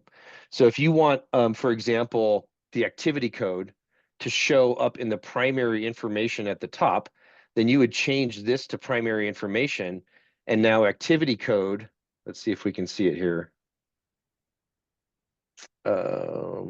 It's not showing on this form. No, there's no data there anyway. But anyway, then activity code would show up in this primary information section at the top.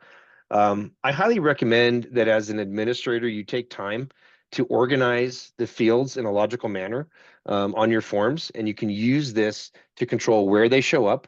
You can also put in column breaks. So the doc number, in this example, it's not showing the doc number, but you would show it would basically, so here's a column, here's a column. If you wanted to push memo, PO, and this checkbox to a new column over here, you could put a column break at the memo. So there's a lot of things you can do to control what it looks like, what the data looks like on the forms. And I recommend just take time to look at all the different options here, mess around with them, experiment a little bit. You can create custom forms that that maybe you're just experimenting with so that nobody else sees. But it just takes a little bit of trial and error to get used to how these things are moved around. So I moved one item. I could move within the primary information. If I want to move a field up higher, I would select it here. I can drag it to the top.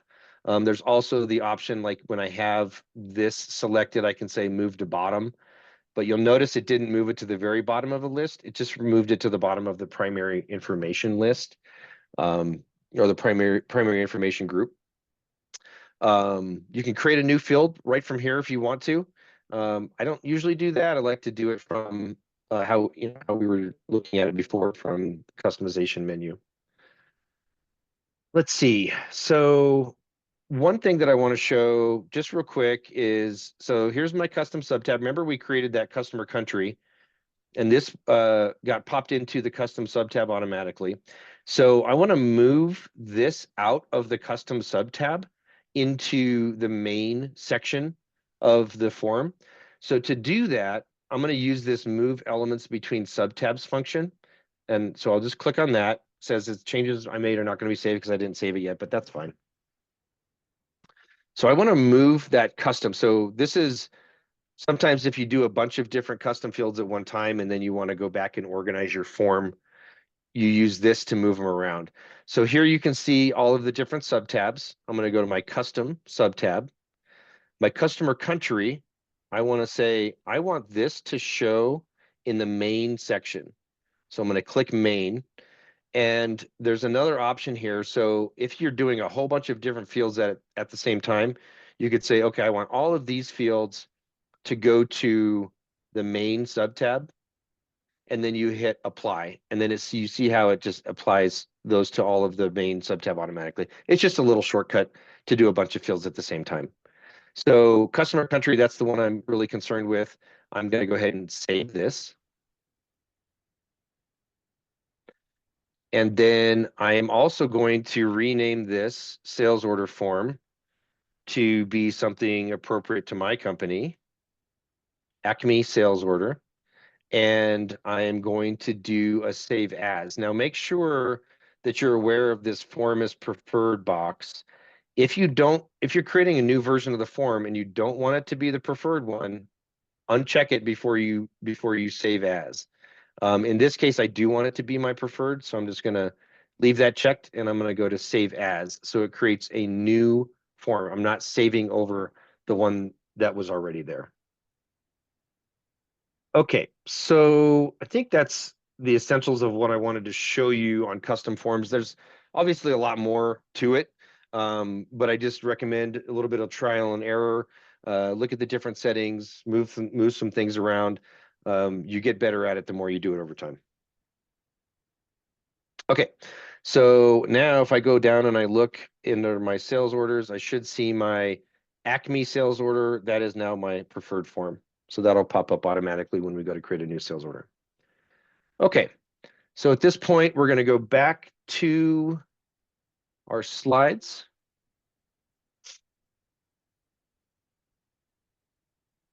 And move on. All right, so we'll talk about printing for the custom forms. I touched on this a little bit earlier. So this applies to transaction forms only. There are other ways to do custom templates for other different record types in the system, but we're really just referring to transaction forms right now. So as I mentioned, you can choose from advanced or basic printing. So when you're looking at the form in edit mode, you see advanced or basic. I prefer to always use advanced. I think that the basic templates look like a system from 1995. They're very rudimentary. The advanced PDF templates they're a lot more refined. They look a lot nicer, look a lot more professional in my opinion. So I would take the time to modify your advanced PDF templates or at least learn how to do that. Basic is enabled by default on all transaction forms. That's actually not necessarily true anymore. It depends on the modules that are installed in your account. If it's a brand new account, like we saw in the example before, I didn't modify it and it was already set to advanced. Sometimes there's going to be bundles that are installed in your account that will be set to advanced automatically. So this is a view of the basic printing template modification process. So this is just called transaction form PDF layouts. It's a WYSIWYG style editor. WYSIWYG is what you see is what you get, WYSIWYG, to modify the forms. And then you can add or remove elements to change the layout, but it just has very limited functionality. I'm going to go in, I'm going to show you how to do a quick modification on a basic form just because sometimes it's a big lift to switch over to advanced PDFs and you want to be able to modify the basic ones that are in your system. So I'll show you how to do that. The other type of printing option is called Advanced PDF HTML templates. So this is also a WYSIWYG style editor, but there's also a code-based editor, and it gives you full control of the layout. The WYSIWYG editor uses a free marker language, and it also uses HTML and CSS. So HTML and CSS are not really that complicated. If you're kind of a techie administrator, you can figure out how to do advanced PDF template modifications pretty easily just by spending a little bit of time looking at the forms, looking at the code, and just getting your head around where it is. However, you can use the WYSIWYG editor like this, and I'll go show you an example of that in the system. The advanced PDF templates are very flexible, very customizable. You can do all kinds of things with these forms. The last thing I want to point out before I show you in the system is that we did a presentation, this was 2021, and part of that presentation is advanced PDFs. And so we had a presenter, Jillian Pearson, who did an amazing presentation on advanced PDFs. And so this is part of a bigger, part of a whole meeting. So I think her presentation was about an hour long or so. And so if you want a crash course on modifying advanced PDFs, this is it. This is an amazing way to get started on it. So you go to our website, go to posts, search for advanced PDFs like Margie showed you at the beginning of the meeting, and this will pop up. But this is the meeting that you're looking for. It's recorded. You can watch the video. All of the slides are there as well. So you can download it and you can learn about advanced PDFs from here. Really great way to get a head start on it. Okay, so demonstration. Let me see. I think I need to do another polling question. So I'm going to go ahead and do that real quick. So let's launch polling question. Why can't I?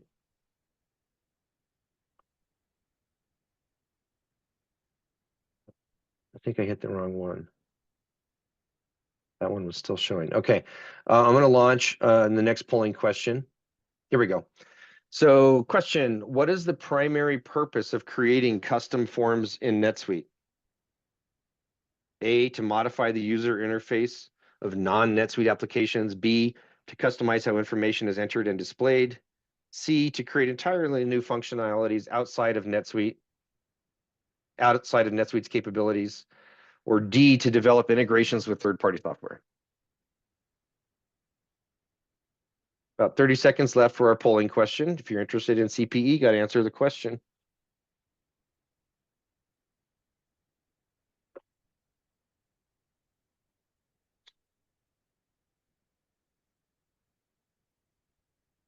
Sue, you knew a dog with the name WYSIWYG. That's funny.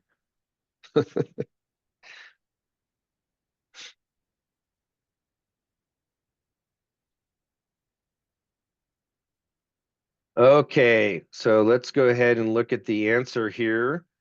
The answer is B, to customize how information is entered and displayed within the NetSuite database. Okay, so that was a polling question. Stop sharing. I think I forgot to stop sharing last time. Okay, so let's go ahead and move into our demonstration of printing forms. Get my demo notes back up here. Okay, so we're going to go to customization forms and then transaction form PDF layouts. So this is where you're going to modify the basic printing templates.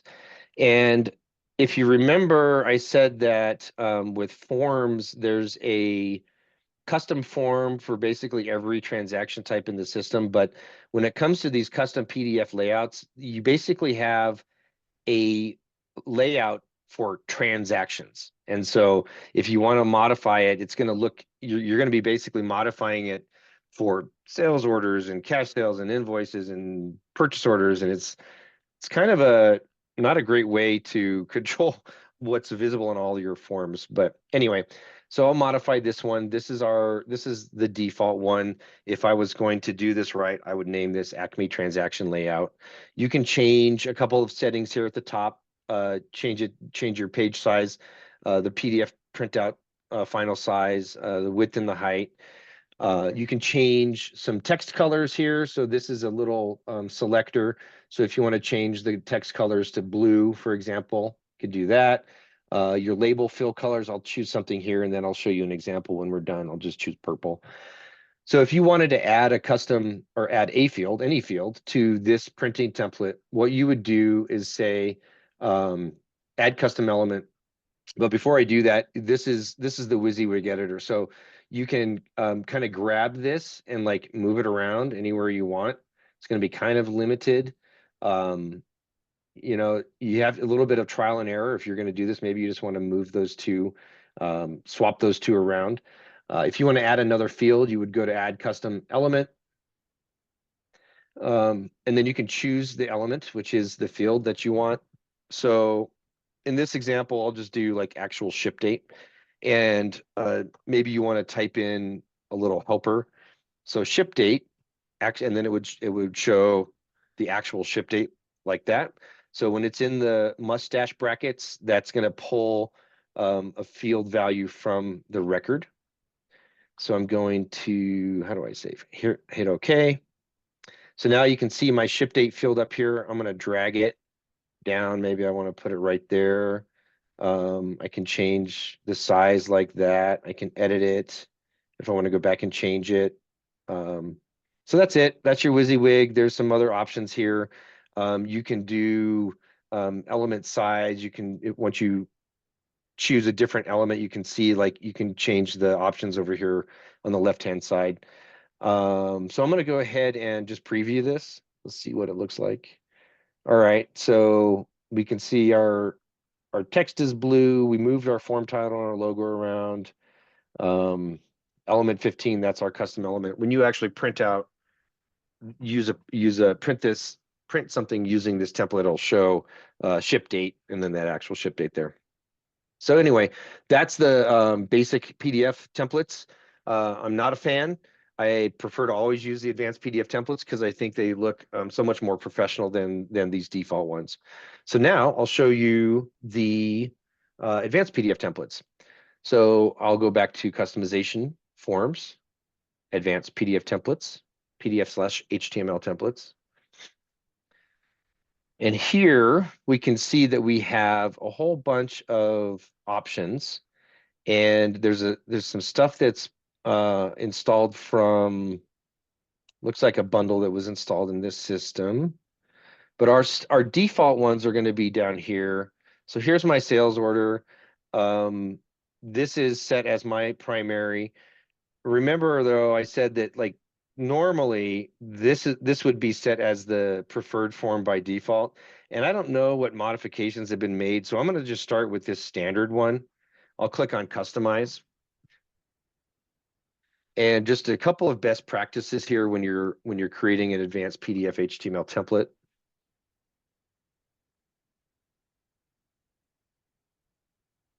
Let this load up. So here's our WYSIWYG style editor. I don't like using the WYSIWYG style editor here. If you're not comfortable with the coding piece of it, then you can use it. The functionality, there's some functionality here. I recommend just reading Sweet Answers about how to use these tools here. But like if you want to add a custom field, you'd click add right there. If you want to put in a text box, you can do that. Add an image. Again, this is giving you a little bit limited control over it, and I prefer to use the source code, but I'll show you that here in just a minute. But best practices, I'm going to go to my template setup. I'm going to name this. This is my sales order template. And then template is preferred. I do want to do that because I want this to become my primary advanced PDF template. So then I'll save this. And then one last thing I have to do is I have to save it. And so I would do the naming and save it before you do any editing to this template. And this is messed up because I did this over here. Now I don't know how to delete it. WYSIWYG. All right, so here's what I'm going to do real quick.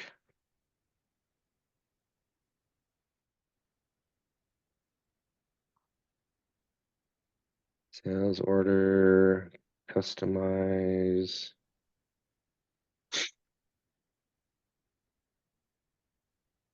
Template setup.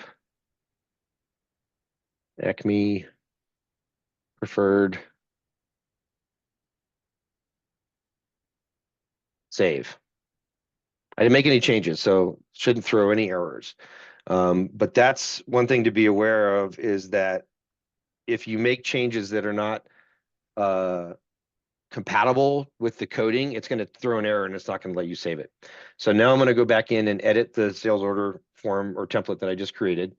I'm going to go over to this source code mode, and it's going to pop up this little warning that says, beware that if you modify the source code, the WYSIWYG editor may not work anymore. So just keep that in mind.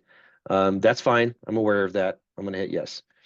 So now we go into the back end or the source code of the PDF template. This may look a little overwhelming, but if you spend a little bit of time understanding these different sections, it actually isn't really that bad.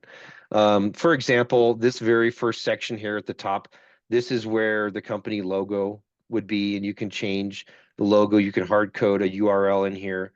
You can change your company name and address if you want. There's another section here. So this is the body section. If you're familiar with HTML at all, then a body is very common. You have different tables. Oops, didn't want to do that. You can modify the tables, you can modify the labels, you can add fields, remove fields, whatever you want to do in here. Let me just do this real quick. So I'm going to show a preview. And I'll just make one really quick modification. Let's say that we didn't want a payment method to show on here.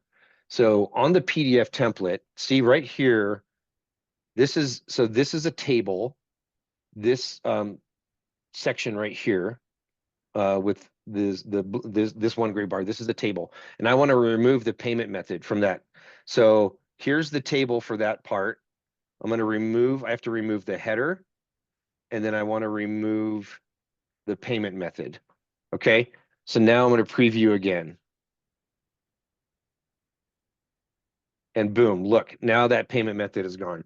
So like I said, it's not like super complicated. You just need to kind of understand the layout of the template a little bit and do some basic modifications. And then you can do the same thing to add fields to your advanced PDF templates. Okay, so I'll go ahead and save this. And the last thing that I want to show you here is adding this or assigning this PDF template that we just made to a transaction form. So we'll go to our Acme sales order transaction form. We already have the advanced PDF templates set. So I'm just going to go in here, choose Acme sales order. That's the one we just created. And the email template, I don't know why you would ever want it different, but maybe there's a use case for it. But I always just make the printing template and the email template the same. And now that PDF that I've modified is applied to this transaction form. So anytime you print from a transaction using this form, it'll print this layout that we just modified. Okay. So what do we do? We're 10:51. I'm going to, like I said at the beginning, I'm not going to be able to go through my full demonstration of related or of custom records, but I am going to show you a little bit about them. And somebody click that. I thought I turned that off. Okay. So I'm going to go ahead and take a minute to do it one more, another polling question. So I'm going to launch that. So polling question, advanced PDF templates can be edited by A, WYSIWYG editor, B, editing source code, C, both. This one is a layup. It should be a layup, everybody. We just talked about it.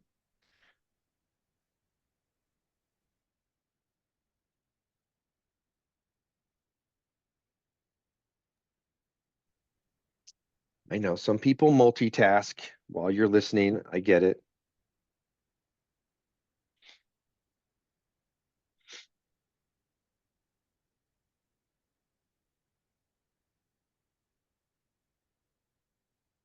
About 10 seconds left. CPE polling question.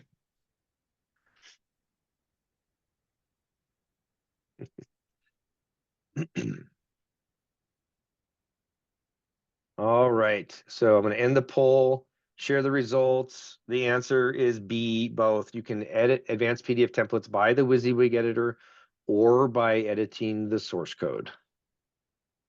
All right, stop sharing that. And I'm going to go back to my slideshow here. And now we're going to talk about custom records. So I'm going to go through this a little bit quick. I'm going to show you how to do a custom record, how to create a custom record, but I just won't be able to show you the final use case of the example I'm going to show you. So custom records, Sweet Answers article ID 10140. This will tell you all about custom records and how to create them and all of the different things that you can do with them. Actually, I take that back. It does not tell you all the different things you can do with them. That is limited only by your imagination. You can use custom records to do all kinds of things. Some examples are, you can create a rejection record. I do this all the time, like for a purchase order or a sales order approval process, and you want to create a rejection and you want to record the information around that rejection, create a rejection record for that. I'm going to show you a demo of that one. Employee training courses, customer surveys, events. If you have any other examples of of what you might use a custom record for, please feel free to post it in the chat window. There's just like virtually unlimited ways that you can use custom records. The only other thing I'm going to mention about this before I move on is that there's also custom transaction records. And so custom transaction records are different from just a custom record. A custom transaction record can actually have a GL impact in your system. So you can create transactions that have a GL impact that are outside of the normal sales order, invoice, cash sale, purchase order, all of that stuff. Not going to talk about custom transaction records today, but just know that that's an option. That's something that's available in NetSuite. So best practices for custom records, enter a custom internal ID. Surprise, surprise. I'm always about that internal ID. Make it something meaningful, copy the name, put in your underscore and replace the spaces. Enter a description of what it's supposed to be used for. In this case, this is used to log a rejection message in tandem with approval processes. Uncheck the include name field and check the show ID field.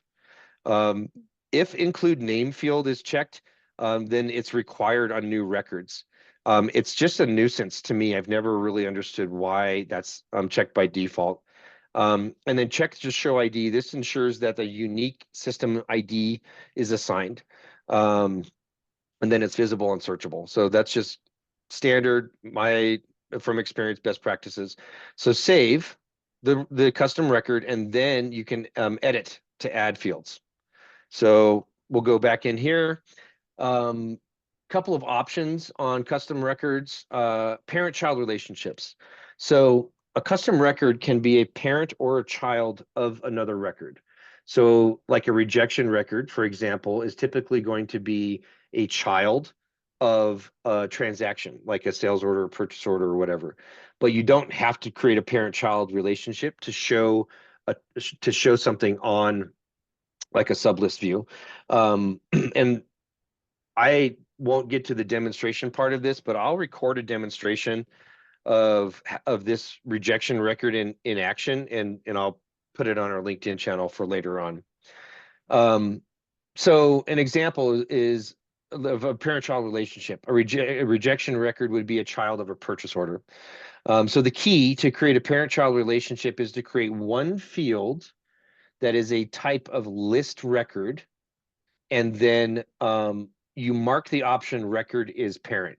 So you're a custom field, the type is list record, the list record type in this example would be transaction, and then you check the record is parent. So when I do my full demonstration later on, it becomes a little bit clearer on what this means. It may be hard to understand without really seeing the demonstration.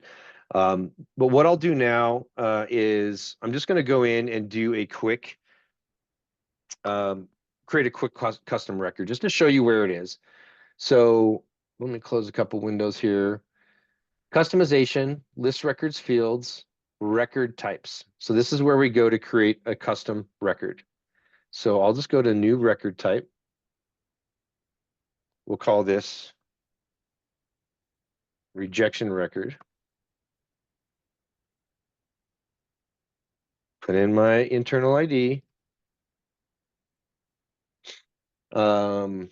This is to show rejections.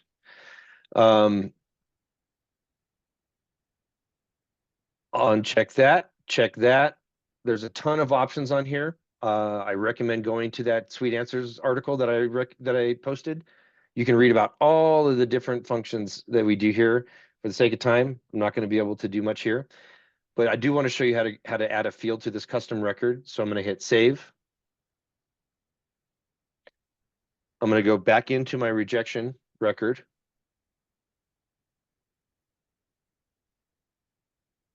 And now I can add custom fields to my record.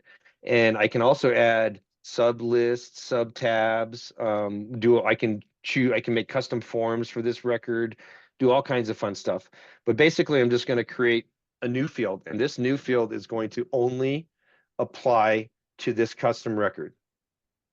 So we'll call this rejection reason. So this would be just like a text field that somebody would manually type in as they're approving, or I'm sorry, as they're rejecting a record. We'll leave it as freeform text. That's fine. Probably it. That's all I need to do for this one. I'm going to do one more. I'll do save and new. And this is the one where we'll set this as the rejected record.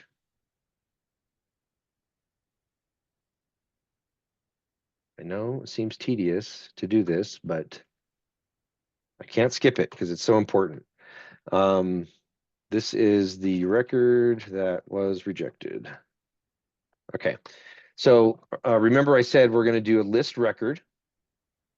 I'm going to make it of transaction type. So instead of creating a custom list like we did earlier, I can just say transaction. So then I can make this field be any transaction in the system, but I do want it to be related to a specific transaction. So if you notice, this record as parent was not checkable before, but now it's checkable. So I'm going to check the box.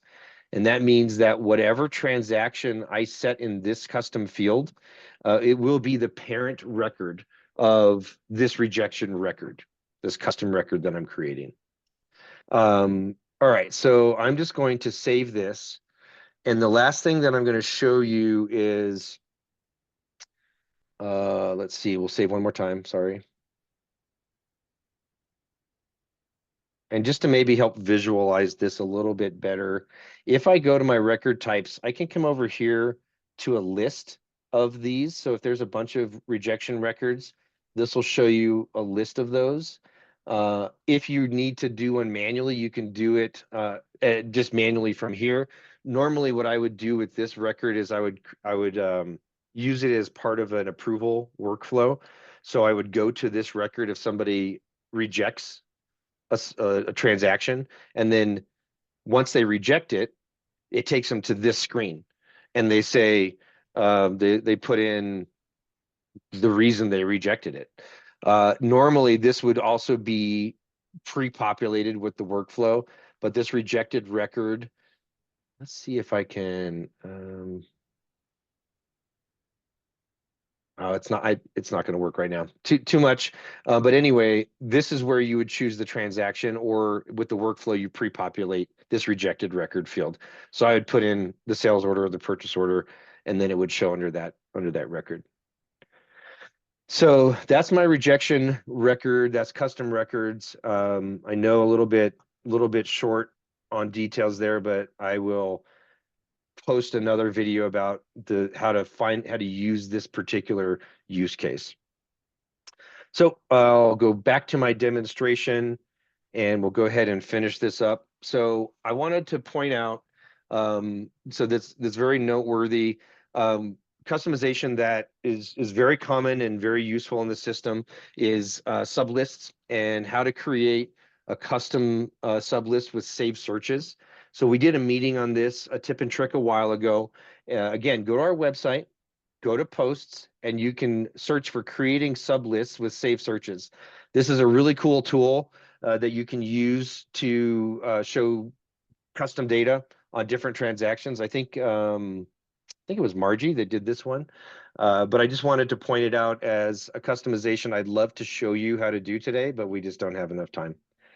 So that's it for me. I just wanted to reiterate, using your imagination. Logic will get you from A to B, but imagination will take you everywhere. So customizing NetSuite is limited by your imagination and what you want to do. So hopefully I gave you some good ideas of some tools that you can use to customize your environment, make your processes more streamlined, more efficient, and get you started on customizing your NetSuite environment. So thank you all very much. However, we have to do one more polling question. So let's do our final polling question.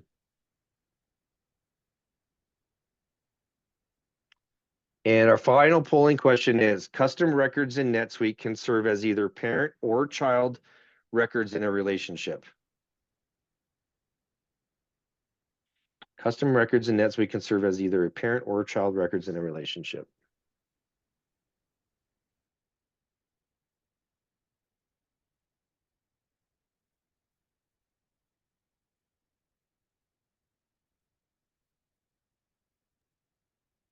About 30 seconds left. This is our last polling question.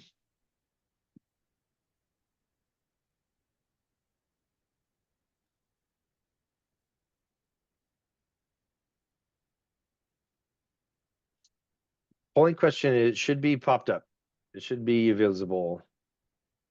And people are answering it, so I know that it's visible.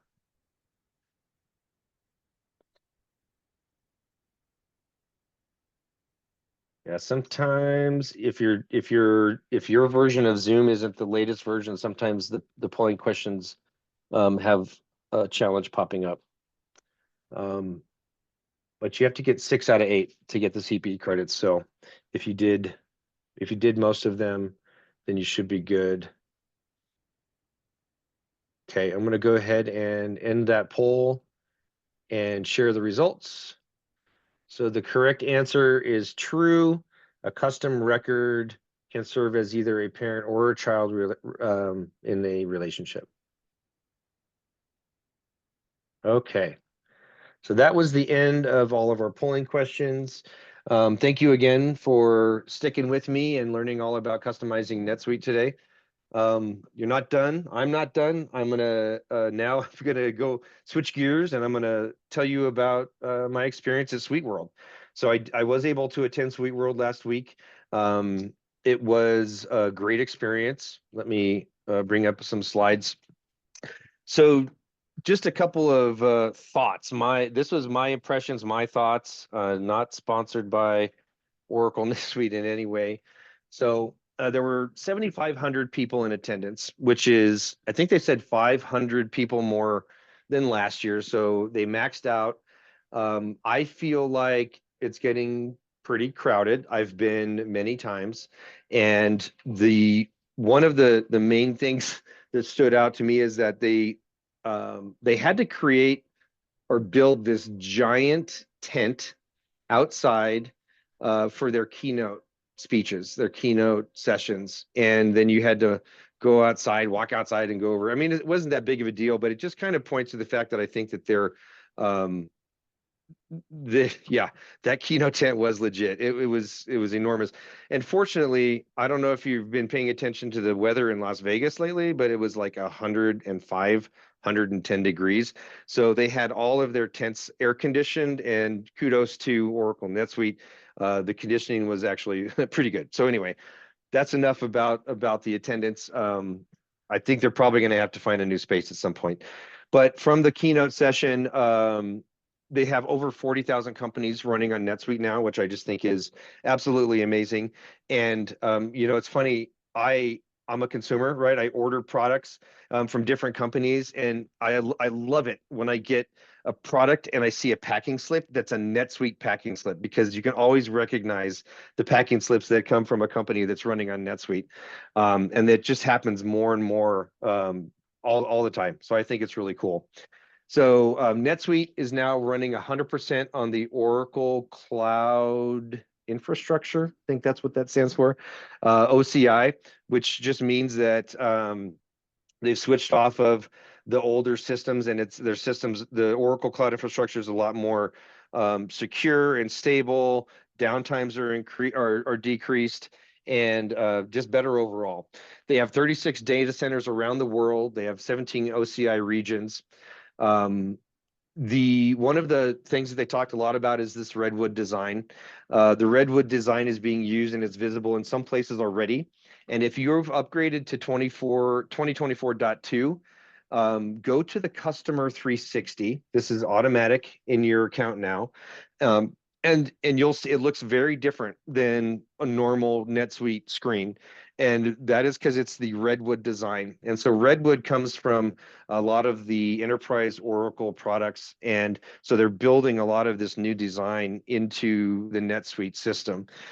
If you're not aware of Customer 360 and you have 24.2, go to a customer record. And in the upper right-hand corner, there will be a little link that says Customer 360. And you can go there and see what that Redwood design looks like. Plus, I think the Customer 360 is a pretty cool enhancement for 24.2. So more and more AI is coming. What I'll say about this is that I am fascinated by all of the AI that is being baked into the system, and I'm really excited about the capabilities here. So I kind of focus on that a little bit. So there's this new feature that they showed. It's not available yet, and they didn't say when it's going to be available. But it just means it's something they're working on, and it's coming down the road. But basically, it's a feature called Ask Oracle. And the demo that they showed, it's in the global search bar at the top of your NetSuite screen, and it'll say Ask Oracle. And you can use natural language to ask questions of Ask Oracle, and it'll give you real-time responses. So in the demo, an employee asks the tool, why a spike in sales has occurred? And then the AI tool delivers some insights in a response with pulling detail from different transaction records and customers and item records. Another demo, the employee asks NetSuite questions such as whether or not the business has enough inventory to deliver a marketing campaign, or how much the business should order if demand suddenly goes up.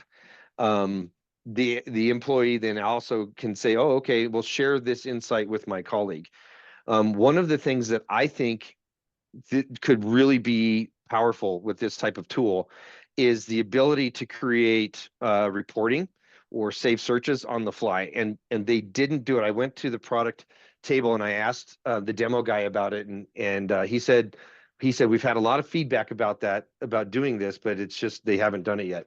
So basically, my thought is in the top search, you should be able to say, show me a report of my top 10 customers over the last 6 months.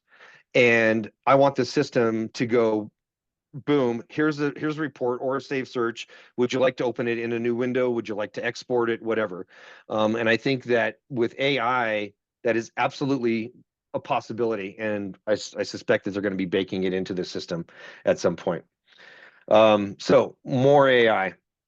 This is already in the system, and you'll see it all over the place now. So Text Enhance has been expanded.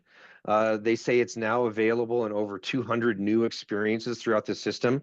So anytime you see this little icon, that's their Text Enhance option.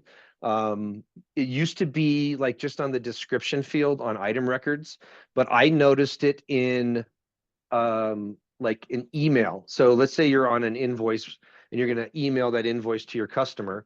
You go to click email, it pops up the window, and maybe you type in a message, but then there's this little icon in the upper right-hand corner and it says clean up text.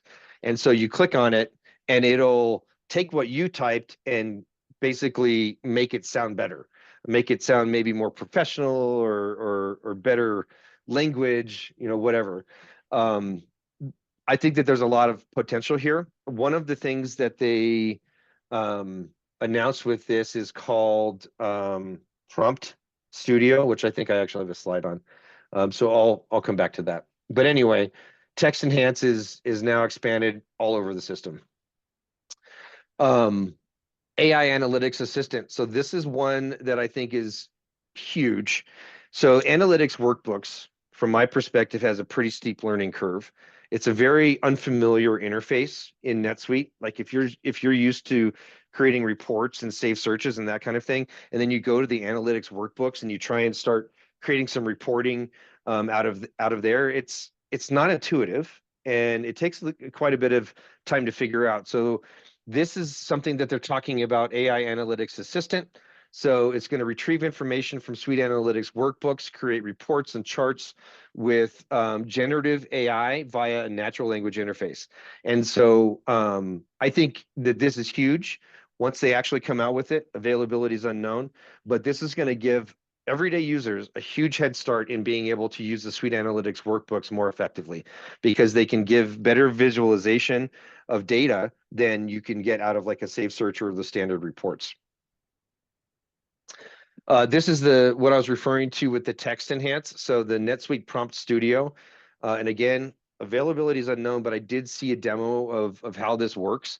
It allows users to deploy prompts across records via plain language instructions. So you go to the Prompt Studio, and it has a whole list of the different places in NetSuite that the little text enhanced box is available, and you can design basically how the text prompting works.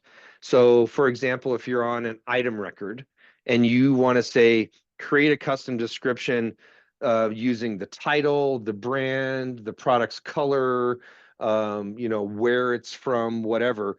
With this prompt studio, you can go in and define the data points that NetSuite uses to create these text, this text enhancement. So Prompt Studio coming, it's going to go hand in hand with the all of the text enhancements. Very cool. I saw some demos and it's very exciting stuff. This one I think is probably very important, mostly to the developer type audience, but this is Oracle Code Assist for SuiteScript. So it's a coding assistant and it's targeted at developers to make their life easier. However, I, power user, administrator, I can do a lot of stuff in NetSuite. I understand how scripts work. I know that there's user event scripts, and I know there's map reduce scripts and stuff like that. But can I write those myself? No, I'm not a developer. I know how to deploy a script or find one in the system. But I think that this tool will be useful for people like me, power users, who know what you want to do in NetSuite, but you don't have coding experience. You're not a developer and you can't write the code. So you could go in and you can use this code assist and you can say, write a script that copies, I don't know, maybe let's say write a script that does a calculation of the customer's lifetime value and populate it dynamically on a customer record every 30 days, whatever. And so if you can think about it and you can describe it in natural language, then this code assist is going to write the code for you. And then I can take that code as an advanced user and I can go deploy that in NetSuite without even having to actually do the development. Now I know that Mike on our board, Mike is sitting in his chair. He's probably cringing at what I'm saying because he's like, no, developers should not be doing this, or non-developers should not be doing this. So I guess I would just say with great power comes great responsibility. So I think that it's probably not for everybody, but I think it's going to open up some options for a certain group of people. All right. Suite procurement. This is really, I think, a cool collaboration that Oracle NetSuite's coming that they're doing. So you can automatically create purchase requests for things like office supplies from Amazon Business and Staples, and it'll be available within the NetSuite user interface. And so you can go and say, okay, I need a new office chair, and bring up Amazon Business and show you all your different office chairs, and then it'll automatically create a purchase request in NetSuite and send it to a purchasing manager or a supervisor for approval or whatever.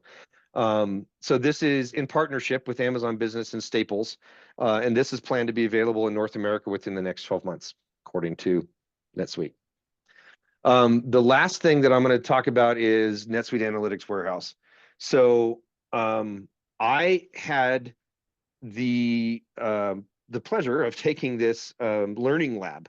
And a learning lab is you go in, you have to sign up and they fill up, but you go in and they have a computer for every person in the room. So it's like a classroom, and they go through a certain topic. And I was able to do the NetSuite Analytics Warehouse Learning Lab. And I learned a lot about NetSuite Analytics Warehouse. And one of the main things is, well, first of all, there's 3 service levels of Analytics Warehouse. NetSuite is really pushing it now, but to me, it's been kind of foreign, what the options are. So there's 3 different service levels: standard, premium, and enterprise. Analytics Warehouse has embedded AI automatically in it. And the things that I was surprised about has how easy it was to set up and use. So basically, if you have like the standard Analytics Warehouse, your administrator can go in and say all of the different data that you want to push to the warehouse. And then once it gets there, you can go in to the data or to the Analytics Warehouse, and it has pre-built templates, all kinds of pre-built templates that you can just employ right away. without doing a lot of customization. You do not have to be an analytics expert, a data analytics expert, to be able to use these tools. And that's the biggest thing. That's the biggest takeaway that I had from it, was that I think it's going to be widely available or to people because they've made it so easy to use and set up for everyday users. But besides that, there's tons of customization options, including dozens of visualization types as well. So it's also a full-fledged, like a Snowflake data warehouse type analytics tool that has like so many customization options. It's a little bit overwhelming. So anyway, that's my recap of Suite World. Thanks for sticking with me on this. I thought it was a great Suite World, and again, it's AI. To me, there's just so much AI stuff coming, and that's the most exciting thing. So with that, I will go ahead and stop sharing, and I'm going to turn off the recording, and we're going to turn it over to Mike. Mike, if you wouldn't mind facilitating our open forum, please. Alrighty, can do. So now it's time for open